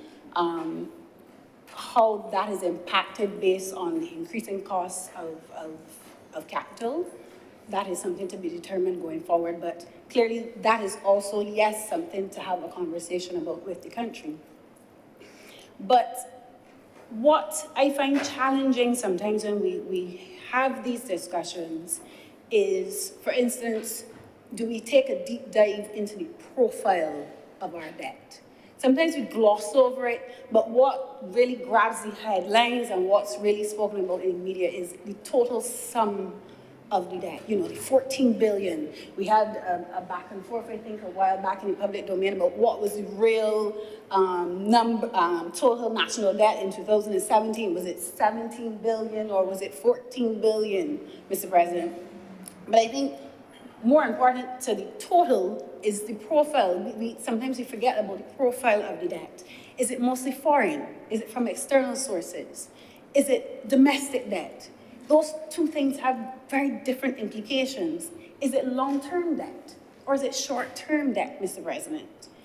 And on top of all of those things, is it balance of payment financing that is coming in from external sources, or is it policy-based loans, Mr. President? And then more recently, what type of interest rates are tied to the loans that we are accruing? And given that the higher interest rates that we are seeing now, post the 2008 recession, those low interest rates were an anomaly, actually, when you look at the historic trends of interest rates. Those low interest rates were an anomaly in the grand scheme of things, and what we're now coming back to is actually a normal, kind of a normalcy in terms of having an interest rate, even just having an interest rate, Mr. President. And I think that until we see a curbing of the global inflation rate, we will continue to see an increase in the interest rate going forward. But what I think would be prudent as well, and it's not something that we've done in the past. I've heard the new governor of the central bank mention it. I believe it was on a radio program before. But he spoke about, Dr. Greenidge, he spoke about on this program the amount of debt that was paid off in addition to the debt that was incurred. And that's early repayments. And I think because the headlines is always about, you know, what new debt we've incurred, that is always at the forefront of the conversation, but not taking it into context that we've also paid off some of our debt as well. And if we have both sides of that conversation happening, then I think the discussion around it sometimes will bring down the anxiety across the country to know that, you know, we're not just accruing debt and not paying it off, but there is a give and take that is happening across the debt profile that we have. Mr. President, as I noted earlier, the profile is important, and I just want to go into a few details here. Based on I worked strictly, Mr. President, with the central bank's reporting. That's where I get my numbers from. The central bank for 2022 stated that our gross public sector debt was $14 billion. The majority of that, Mr. President, is still very much domestic debt at $9.2 billion. When we start to break that down, Mr. President, the majority of our domestic debt is long-term debt held in bonds. And that has always been the standard profile of our domestic debt. So if we come to that acceptance that a large portion of the debt that we incur is domestically held and is long-term debt, it will be on the books for a while, then we can put a portion of that anxiety one side, because that is almost an acceptance. Because as the leader of government business says, you have to raise money to get things done, because people don't want to have to bear increased taxation. So the government goes to the domestic market for its capital financing. Okay, so then we move to the external or the foreign debt that we hold. The external debt at the end of 2022 was $4.7 billion. Where is that money coming from, Mr. President? The majority, or you can even say all of that, is in long-term financing. all of it, Mr. President. With 2.9 of it, $2.9 billion coming from multilateral organizations, particularly the IMF, for balance of payment support. So, Mr. President, when we hear the $14 billion, there has to be a breakdown. And sometimes, even if we say we have an issue with the amount of debt that, let's say, for instance, the current administration is incurring, we still have to be cognizant of the type of debt it is, what type of interest rates are tied to it, and what is the purpose of it. Because it's okay for us to have a political position about debt, which is fine, but at the end of the day, we are a small, open economy, and there are very few places and means and ways by which to manage this economy. And that is the long and short of it. So, Mr. President, if we can have a situation where there is a bit more, and the leader of government business spoke to it just now, Barbadians are educated persons. If we can have a situation where there is more education on the type of debt that we have, how is it structured, the repayment plans. I know it is in the back of the estimates, and even in the current format, it is a difficult thing to analyze and assess. But I think there needs to be more education around how does Barbados seek financing, acquire financing, how are we paying it off, and what does that payment trajectory look like? What does that look like for Barbadians? Because, again, I sometimes get frustrated around the conversations that we have that seem to incite anxiety and fears. Yes, I'm seeing some asides.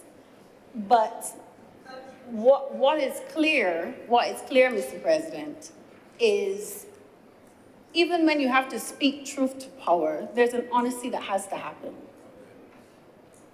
There's an honesty that has to happen. And I think, Mr. President, I am calling in this instance for some way by which the government has a better messaging around how are we dealing with the debt. And it may be, some people might say I'm asking for too much, but because of the type of debate that we have about, I don't want the national debt, Mr. President, to become a political football. That's what I'm essentially saying.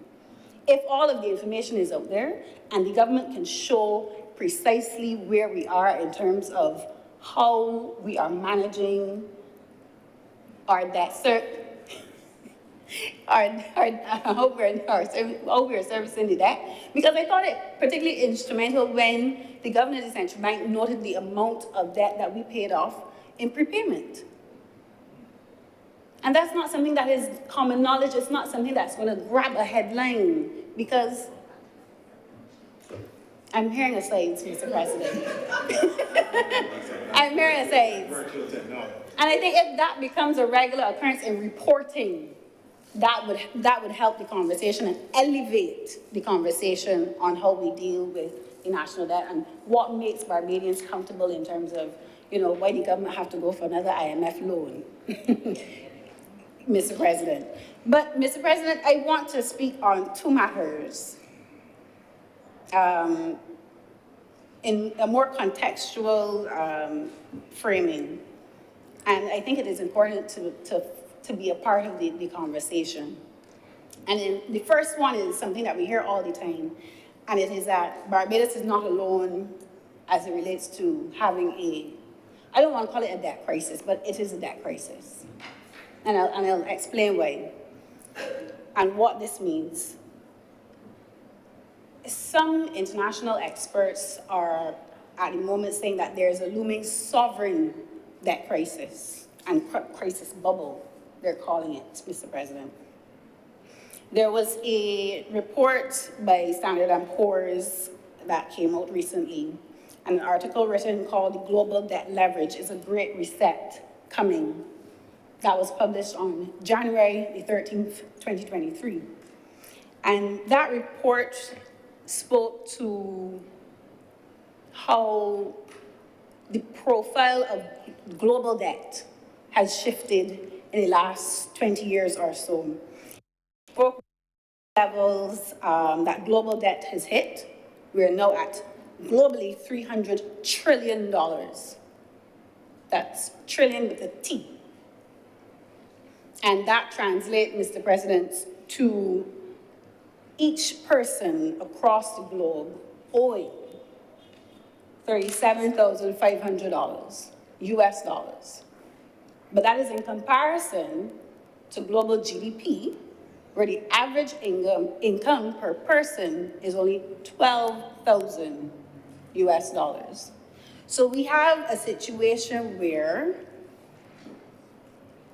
we have a financial structure that is under stress because of the level of debt that is in the financial system across the board, What is particularly more instructive is that government debt to GDP leverage grew in the last 20 years or so.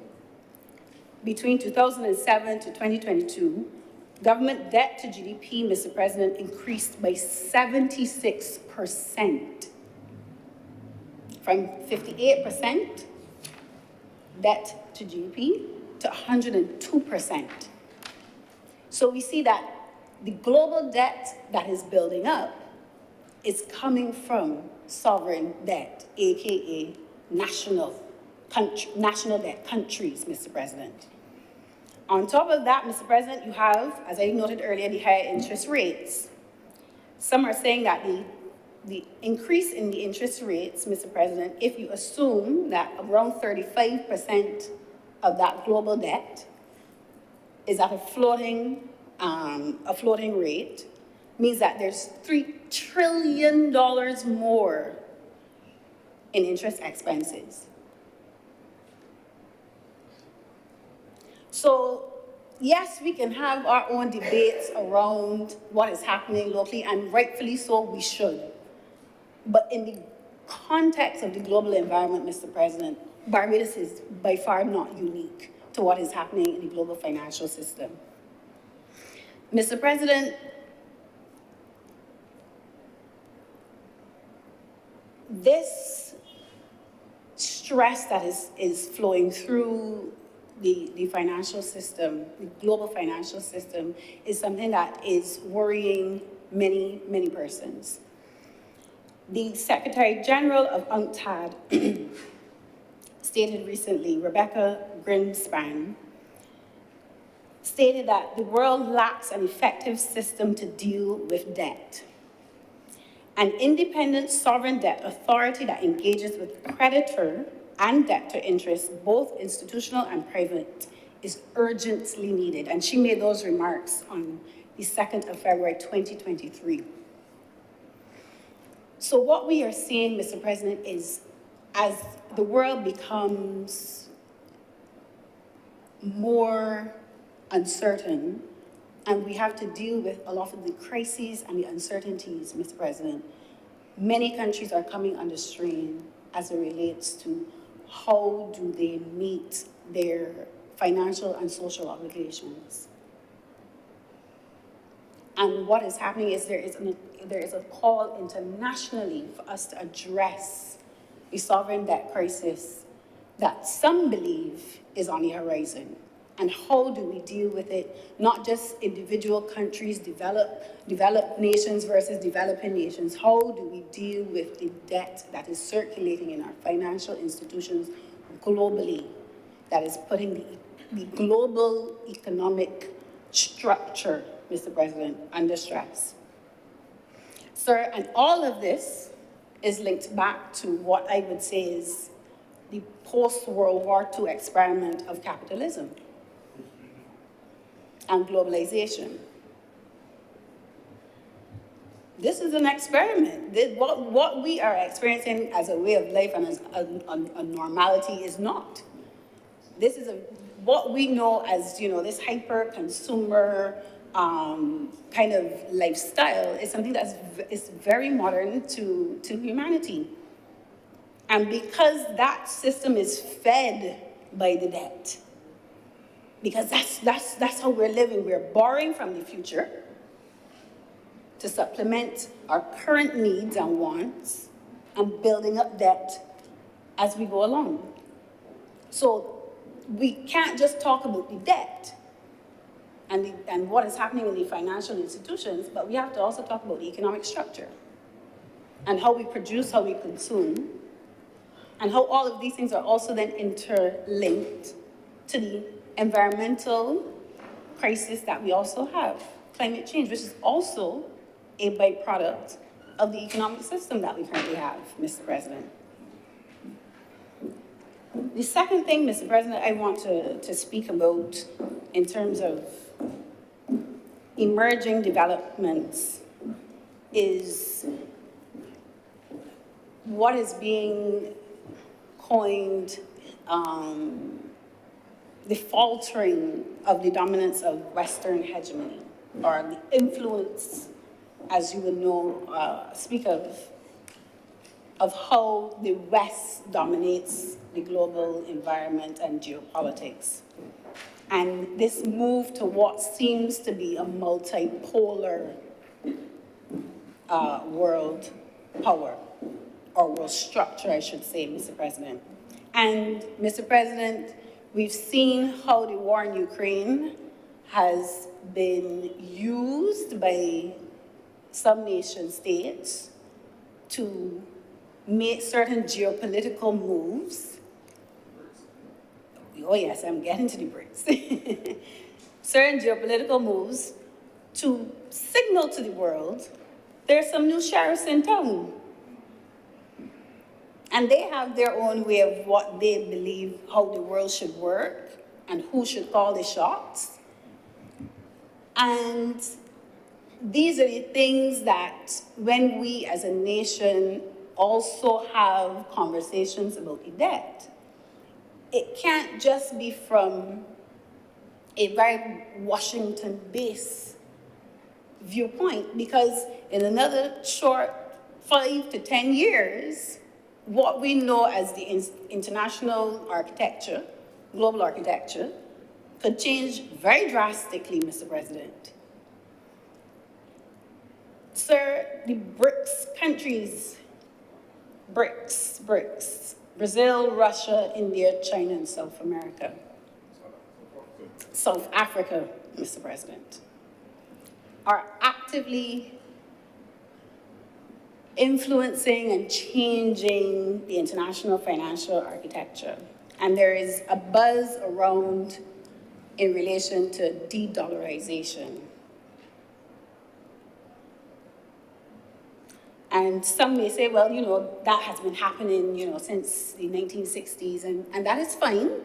But I think the moment, or what people would call the zeitgeist, that's the correct terminology, the mood of the era, Mr. President, is very different in the 2020s than it was in the 1960s. Even Barbados becoming a new republic is a signal that the mood and the era is different.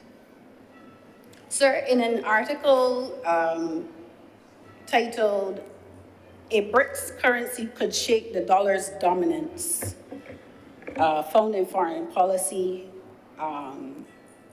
in a foreign policy, on the internet called the Foreign Policy, a website called Foreign Policy that speaks to international affairs, etc. There was an interview with an economic advisor to former President Trump. Nonetheless, his name is Joseph Sullivan, and he stated that the BRICS issued currency would be different this time around.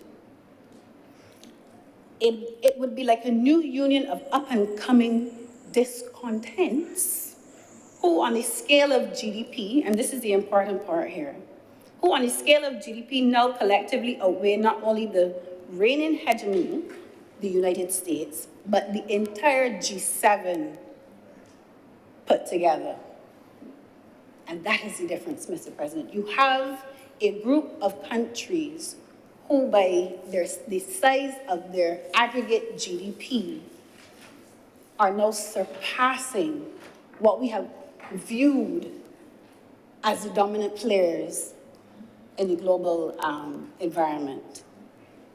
Sir, those countries, the BRICS, in terms of gross domestic product, now control or contribute, I should say, 31.5% of global GDP compared to the G7 who control 30.7% of GDP. Slim margins, but what is more instructive is their populations. Because GDP and population have always been two variables that determine the trajectory of a country.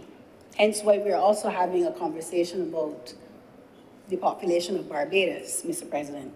But the BRICS countries are home to 41% of the global population. 41% of the global population. And those economies are emerging or developing economies. And they represent 16% of global trade. So, sir, when those countries come together, and there's a potential for a new reserve currency, it shifts the entire landscape to some extent for countries like Barbados. And our macroeconomic position, Mr. President, because our way of life and our lifestyle is anchored in the US dollar, as we all know. Mr. President, in December of 2020, this honorable chamber came to legally change our parity value of the Barbados dollar. I don't know if members remember that debate. No, you guys would. No, yeah. The other session. It wasn't this current Senate composition, Mr. President. It was in 2018 to 2021. But in that Central Bank of Barbados 2020 bill, now the act, we repealed the entire bill, Chapter 323C, where in that bill it stated, this was section 21, subsection 1, it stated, the par value of the Barbados dollar shall be 0.444335 grams of fine gold, and any thereof shall be determined by the minister after considering the recommendation of the bank. And that was just a practical change, because we knew we don't keep necessarily gold anymore. We have the currency in the US dollars. And then we made the change in the Central Bank Act in 2020 and officially put the par value of the Barbados dollar at $1 Barbados dollar to US 50 cents. And that was the practical change. But, Mr. President, this is, and I'm usually scolded when I speak about these things, but based on the geopolitical environment, Barbados has to consider what are our risks and what are our opportunities as it relates to, one, our monetary policy, and two, how we engage in debt financing. How we engage in debt financing, Mr. President. Because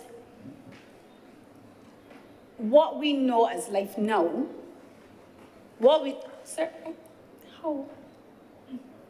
3 minutes. But sir, you know you owe me 20 from my estimates today. But that's an aside.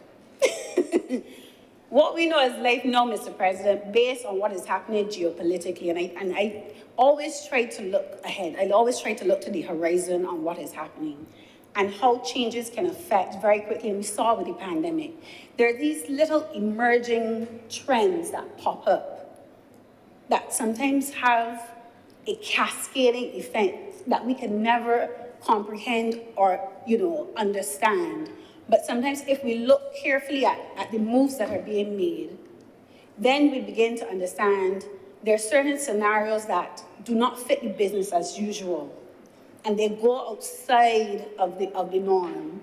And how do we find ways by which we have policies that are robust enough to somewhat shelter? We won't get it right, we know this, but somewhat shelter our ability to mitigate the worst of the worst, Mr. President. Because we don't want to find ourselves on the wrong side of the fence if we do not read the chessboard right. We don't want to find ourselves there, Mr. President. And I think those two developments, the global debt crisis, along with the geopolitical changes that we're seeing, have a direct impact, Mr. President, on the conversation on national debt and on national development, and dare I say, the monetary policy that we hold, Mr. President. I know it's a sacred cow. I know it is a sacred cow. But even if it is an analysis, I'm not saying to go up there and change policy right now, but at least some contemplation on what does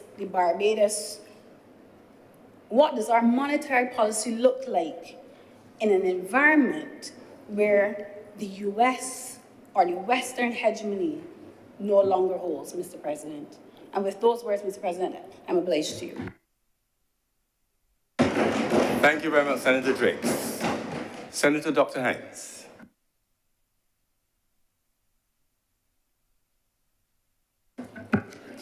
Good afternoon, and thank you for recognizing me, Mr. President. I really did enjoy that. It was listening to Senator Drake's. She's probably going to lead me in a place I didn't want to go, because she spoke about a whole set of things that are, for me, the things that really get my mind going as someone whose area is international relations. These discussions about geopolitical shifts, all of it I do not necessarily agree with, mostly because I would say, speaking directly to some of these points, I wasn't going to focus so much on debt. To be clear, my emphasis today was going to be on the investment side of this. But as she's taken me in this direction, I'm going to start just to follow from where we left off. And while I can certainly understand Senator Drake's concerns, and maybe not concerns, but a caution to us to think about what we are doing with our debt, considering what is happening in the world, I would also want to temper that a little bit. Not to say that we should not be careful about our debt, because certainly we should. And I would hope that any government will be prudent in making decisions about debt, because this is not your piggy bank that you're playing with. This is the people of Barbados that we are addressing. So I can certainly accept that caution. But what I would say is that there have been so many moments of change over time. So even the time period of the 1960s, if we think of this as an experiment, that was an experimental time also, because this was the time of decolonization.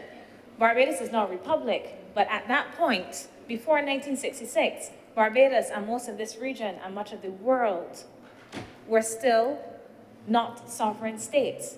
So this in itself was something that was a watershed. So we have had these times before, and countries have found their ways to make it through with each significant shift, with each crisis. We had a whole set of states entering the state system. And we can connect this to what we are dealing with now in a global debt situation, because it would not have been possible before we had the entry of all of these sovereign states to even start having these kinds of discussions about global debt.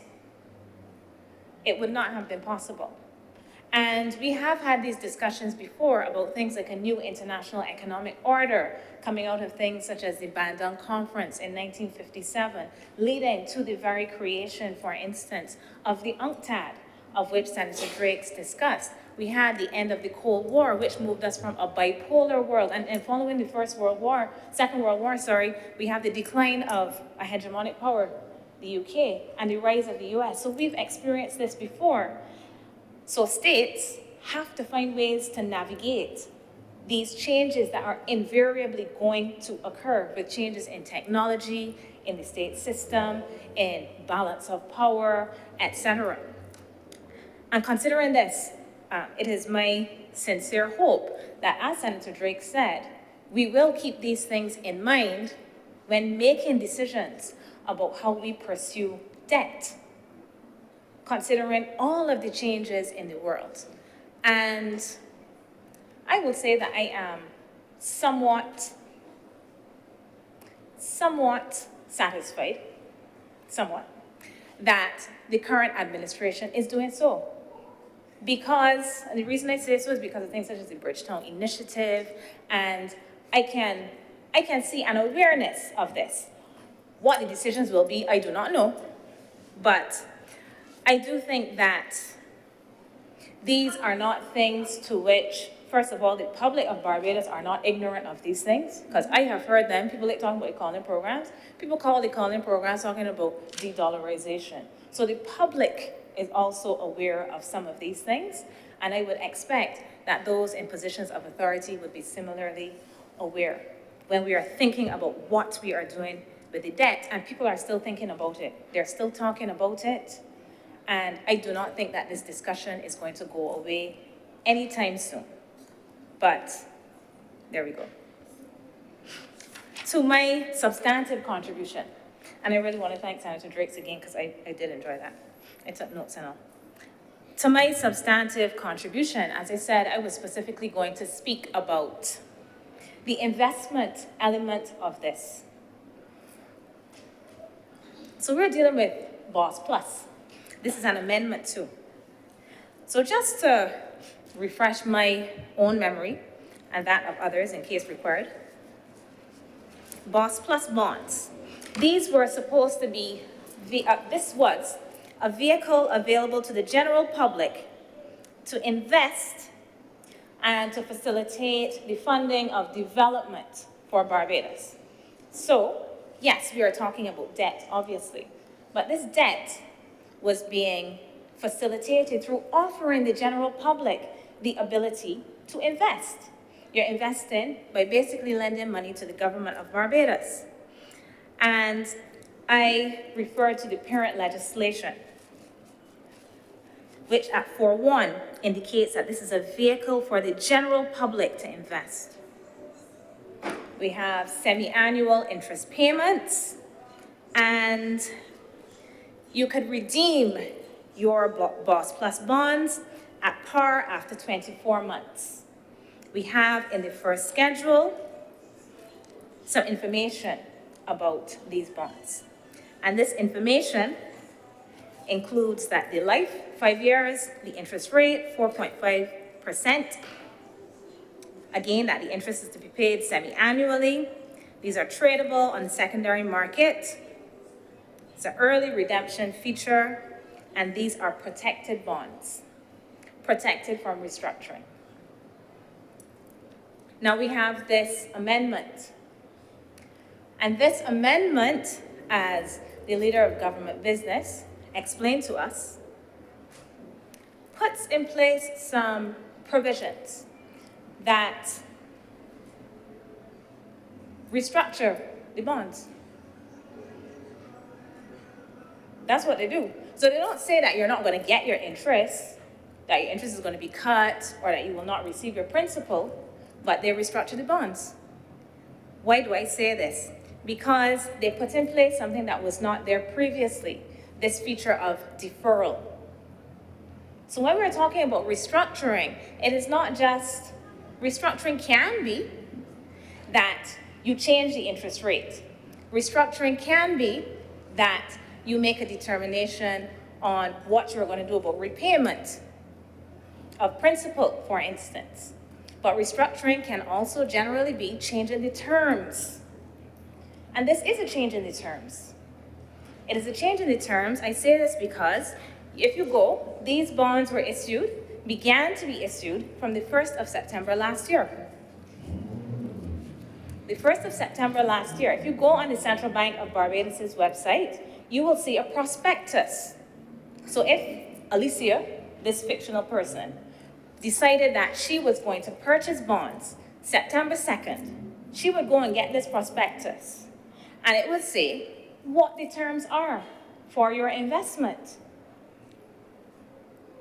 Purchase your bonds, $500 worth of them, and Alicia is unaware that at some point in time, she may have to experience a deferral.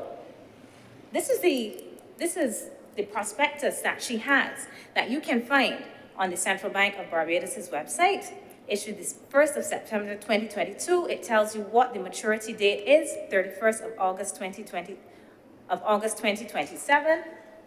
It tells you some of what I already mentioned in the parent legislation. This loan is a vehicle through which the general public may invest in bonds issued under the Act. It tells you about the minimum purchase amount, $500. The interest due to bond holders will not be subject to withholding tax. And as with the domestic debt restructuring of 2018, in which savings bonds issued pursuant to the Debt Holder Approval Debt Restructuring Act 2018 were not restructured, these bonds are protected from restructuring. A bond may be redeemed at par by the bondholder 24 months after the date of first issue. The bonds will be repaid on August 31st, 2027. And then it goes on. I do not see anything in here about natural disasters or pandemics. And I'm not saying that there should not be a provision in place to provide for such. I'm not saying that. I'm just saying that Alicia may not have been certain that she could face the possibility that if a hurricane strikes this hurricane season, that she may have to wait 2 years. Now, I may not understand everything about this, and the leader of government business very graciously indicated that she would be willing to answer some questions. And the main question that I have is it clear to the general public, people like Alicia, fictional Alicia, who purchased these bonds, that this was going to happen? Was it clear? Because generally when we have these kinds of changes, one would want to communicate with the other entity, the other party, to let them know perhaps it is an oversight. Oh shoot, we did not remember when drafting the original legislation that these provisions needed to be put in here, because we do have this arrangement that deals with natural disasters and pandemics. So my question is this clear to those persons? When we have in these terms that say they're protected from restructuring, are those persons who purchased the bonds clear? Were they clear that this was not included in that protection from restructuring? Okay, so here's the reason I say this. Obviously, the government needs some space in the event of a natural disaster or a pandemic. We all can understand and appreciate that. But who also needs space? People. So Alicia, if the hurricane comes, Alicia might want to get that money too, to do whatever it is that she needs to do, to fix the roof, to do whatever it is that is required. So this is my small concern, contribution, ask. It is my ask for clarity. When we say that there is no restructuring, these are protected from restructuring. When this is stated in the second schedule, what is it that we meant by protection from restructuring? Was this not included in that protection from restructuring? Because if it was not included, I am fine with that. But I hope that those persons in the general public who, and I'm not talking about financial institutions that have other provisions that can help them to deal with their risk. I am talking about those in the general public who heard the things that came from here and other places about how this was basically the best investment you can find because of the interest rate at 4.5%. You can't get better than this. You're going to get your money back after 5 years. I did not hear at any point you're going to get your money back after 5 years unless there's a natural disaster that means that X, Y, and Z. You're going to get these semi-annual interest payments except in the event of a natural disaster, which again, I'm not saying is problematic. I am just asking if this was clearly communicated to people or if this amendment changes that.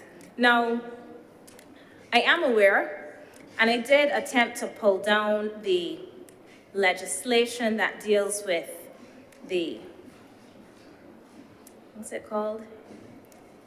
The debt. If I can get to the top of the document, I'll give you the name. Excuse me, Mr. President.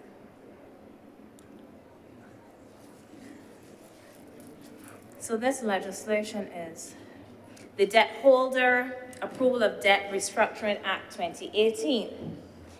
And in that legislation, in the second schedule, there is this provision here that also has a natural disaster clause. It speaks about the exchange of instruments to be issued to institutions as part of the exchange offer, Series B, Series D. Instruments will include a clause that will offer both creditors and the government some protection against future debt distress, and it goes on. It does provide for this in here, and this is in the second schedule, as I mentioned, that provides particulars on the nature of the debt restructuring. Debt restructuring proposals for institutions, that is part 2. So that is in there. But again, that is my area of concern. As I said in the previous debate on the parent legislation, I will not re-debate it at all. But those investing need to be careful and need to be able to make proper evaluations of what they are entering. Why am I saying this? If Alicia was thinking about purchasing these bonds, are we saying that in addition to looking at the prospectus and looking at the legislation, that she had to do all of this other digging and think about the potential of these clauses being implemented in the future that may affect the decision that she made on whether or not to invest in the way that she invested? So again, I would appeal to persons who are thinking about things such as investing, whether it is in government paper or otherwise, to be sure that you make your risk calculations and evaluations on the basis of all available information, not on the basis of sentiment. Sentiment may be important, and indeed it is important. We want to contribute to the country, so as I said at the time, I may purchase some bonds. It's good for the country. But in addition to sentiment, I think that those who are looking to use these bonds to improve themselves, their lives, their financial standing, should be well apprised of the potential risks involved in investing in this way. And this may mean we have an Atlantic hurricane season every single year. So it can mean that in any year, if we do have a serious natural disaster that causes these things to be invoked, persons may face some unexpected circumstances.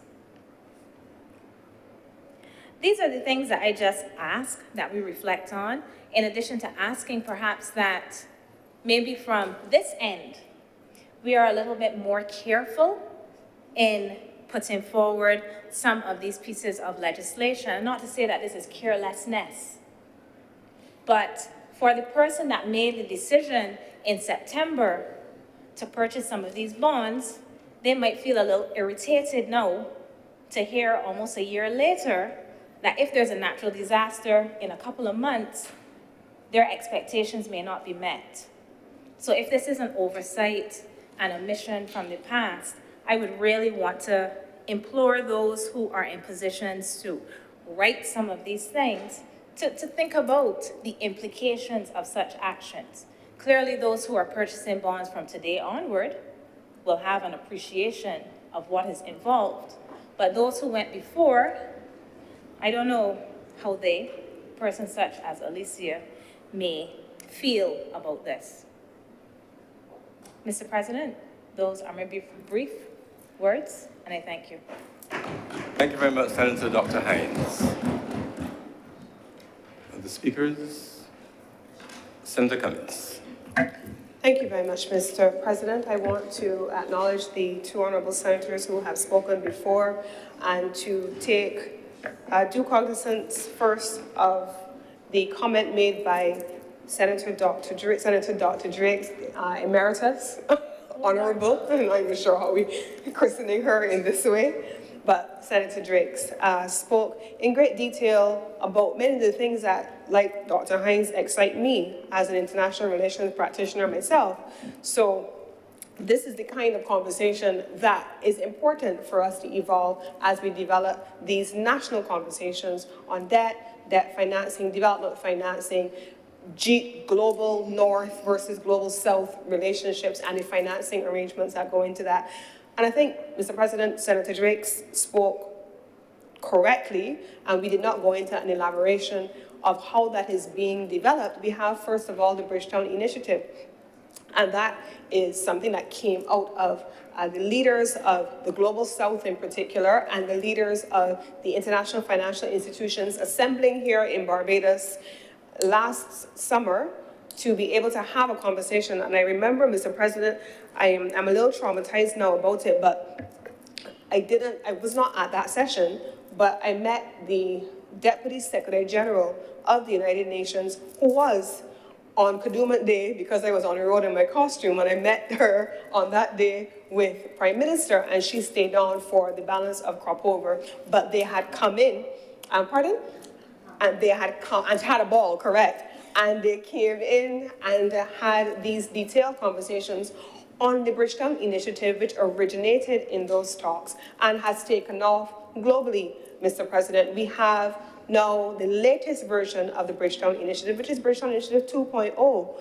And so this is the heart of the conversation, Mr. President, that Prime Minister Motley is leading, as described by Senator Drake and then Dr. Hines, about what the international community needs to be talking about in terms of the reform of the international financial institutional architecture, financing for the issues of climate, financing for the issues of the development of small island states, developing countries. We talked also about issues relating, very recently, Prime Minister in Washington, when she spoke about interest rates, talks about how countries would have been able to access financing to get them through the exigencies of COVID-19 and dealing with the pandemic. And then the interest rate reverts and changes, or they make changes which are going to affect developing countries. And now you have Prime Minister and others calling globally for financing such as that to be ring-fenced and exempted from interest rate appreciation, because those are all critical conversations. Mr. President, I know that we also have had an extensive global debate over an extended period of time about dollarization, baskets of currencies, whether or not that's something that we needed to be able to do. You've seen some countries that have unpegged their currency from the US dollar, and they're functioned in a certain way. It's not necessarily worked in the way in which they have intended, but these are all a part of the conversation. And one thing that I am confident in, Mr. President, is that We are led by a prime minister who understands them to be real issues and who is spending a lot of time. And honestly, you hear people talking all the time about her travel. Prime Minister will tell you she does not like to travel and she does not like to put her body through the grueling nature, especially of transatlantic travel. She really doesn't like it. It's hard, and the only people who think that traveling for business is fun are those who don't travel on business. The rigor of traveling on business is nothing that people look forward to. You put yourselves through the rigor. I have been in January, Mr. President, I went all the way to Abu Dhabi. I saw nothing outside of my hotel, on my way to the hotel and on my way back. I saw nothing, literally. And that is the case in most instances when you travel on official business. You get in, dead of the night, you travel from, in my case, I traveled from Barbados to London, never left the airport, from London, changed terminals, off to Abu Dhabi, airport to hotel, conference being held in a hotel, Mr. President, left in the late hours of the night, early hours of the morning to fly back from Abu Dhabi to London, never left the airport in London, went to Edinburgh to have negotiations and discussions on a partnership with Scotland, with Barbados, and came back from Scotland and saw nothing except it was in my hotel or en route. Prime Minister is not out there on a jaunt going to talk about these kinds of things because international travel for business is fun. It is not. And so the notion that Prime Minister and others in her government are walking the length and the breadth of the globe. We hear the upcoming talks with the President of France, President Macron. There's a lot of conversation about prep for the UN General Assembly, and later on in the year, and I know the Deputy President is very much involved in the preparations for COP28 in November in Abu Dhabi. These are the central questions around financing development for small island developing states and what we are now calling large ocean states, because that's an entire conversation as well that has evolved and what we need to be talking about. So yes, these are all important issues, and I give the assurance to the members of the Senate and to the members of the public that the issues of how these macro policies affect people on the street occupy the attention of this government in every possible respect. We do not take any decision lightly. The reform of the financial architecture translates into national policy-making space, and it translates into improvements in lives and quality of lives for Barbadians. That is what we have come to office as a government to do. That is what we wake up every day and come to work to do. That is sometimes what we don't sleep at night and we stay away from our families sometimes in order to be able to do. And that is what sometimes, rightfully so, we have to be able to explain to Barbadians in simple terms how these things connect. And it is one of the reasons why I take very seriously misinformation or skewed information being put out into the public space, including when it comes from this place. Because if we leave erroneous information on the table, that's what people will run with. And the headlines will sensationalize it. And we know, regrettably, people are going to run with the headline, and they're not going to have, sometimes the headline has nothing to do with the story itself. But the headline sensationalizes it, and that becomes a conversation. So I take very seriously, given the nature of the issues that we are dealing with here, things that are not said factually, especially when it is about the government. Now, my understanding in response very briefly to the point made by Senator Dr. Hines is that these measures are applicable to new bonds being issued. I am not understanding all of the details because, like you, I am not an expert in the area, but I commit to coming back with you when we reconvene to give you all of the details and to get the details from the Ministry of Finance to be able to answer some of the questions that you raised quite rightfully in the course of your contribution. So, Mr. President, with those few words, I beg to move that this bill now be read a second time. The question is that this bill be read a second time.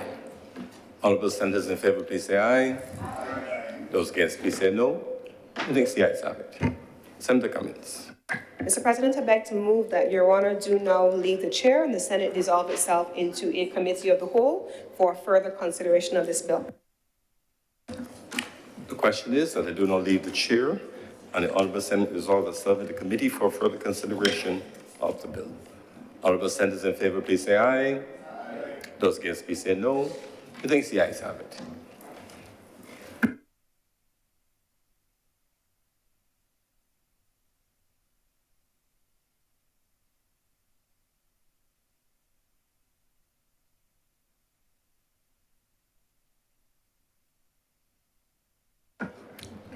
Senate is now in committee. Clause 1. Madam Deputy President, I beg to move that Clause 1 do not stand part. The question is that Clause 1 do now stand part. All honourable senators in favour, please say aye. Aye. Those against, please say no. The ayes have it. Clause 2. Madam Chair, I beg to move that Clause 2 do not stand part. The question is that Clause 2 do now stand part. All honourable senators in favour, please say aye. And those against, please say no. The ayes have it. Madam Chair, I beg to move that you do not report to His Honour the President the passing of one bill in committee.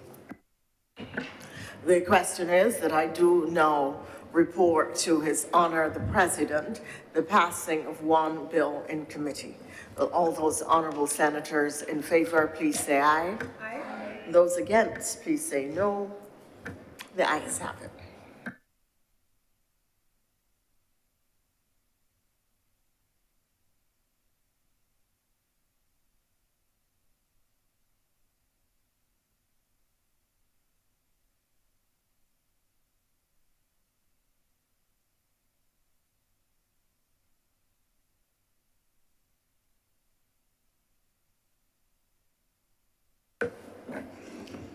The chairman has reported to me the passing of one bill in committee. Senator Cummins. Mr. President, I beg to move that this bill now be read a third time. The question is that this bill be read a third time. Honourable senators in favour, please say aye. Aye. Those against, please say no. Who thinks the ayes have it? Senator Cummins. Mr. President, I beg to move that this bill do now pass and be cited as the Barbados Optional Savings Bond Plus offered to the Public Amendment Act 2023. The question is that this bill do not pass and be cited as the Barbados Optional Savings Bonds Plus offered to the Public Amendment Act 2023. Honourable senators in favour, please say aye. Aye. Those against, please say no. Who thinks the ayes have it? This bill is now passed and so cited.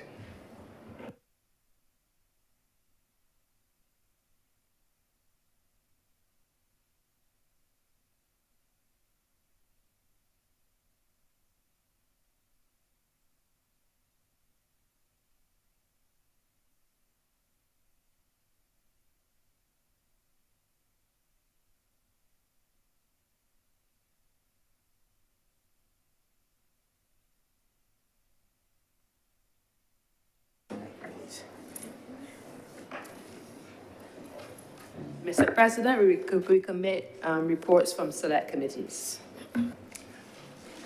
Thank you very much. We have a report from the Committee of Selection of the Honourable Senate. The Committee of Selection met today, the 17th of May, 2023. All members were present. That's myself as chair, Senator Cummins, Senator Dr. Haynes, Senator Robert Soto, Senator Kevin Boyce. And we're served, of course, by our two deputy clerks. The Committee of Selection had before consideration of matters arising from the establishment of the three new committees, joint select standing committees. And in accordance with the standing orders, the Committee of Selection has made the following nominations for the appointment to the joint select standing committees. The Committee on Governance and Policy Matters, Senator Dr. Haynes, Senator Nurse, and Senator Andretti Boyce. And of course, you recall that there are three members to be nominated from the Senate. to join the members from the House of Assembly on those joint committees.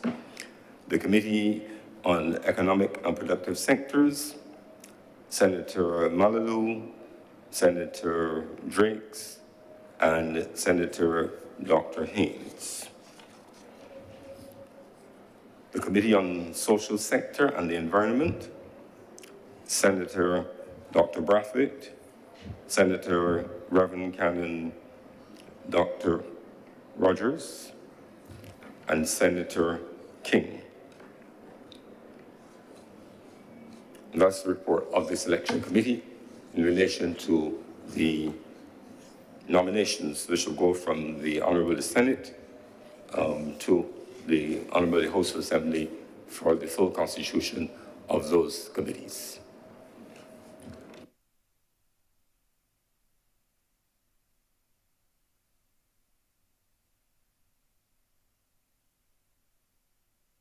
Senator Cummins.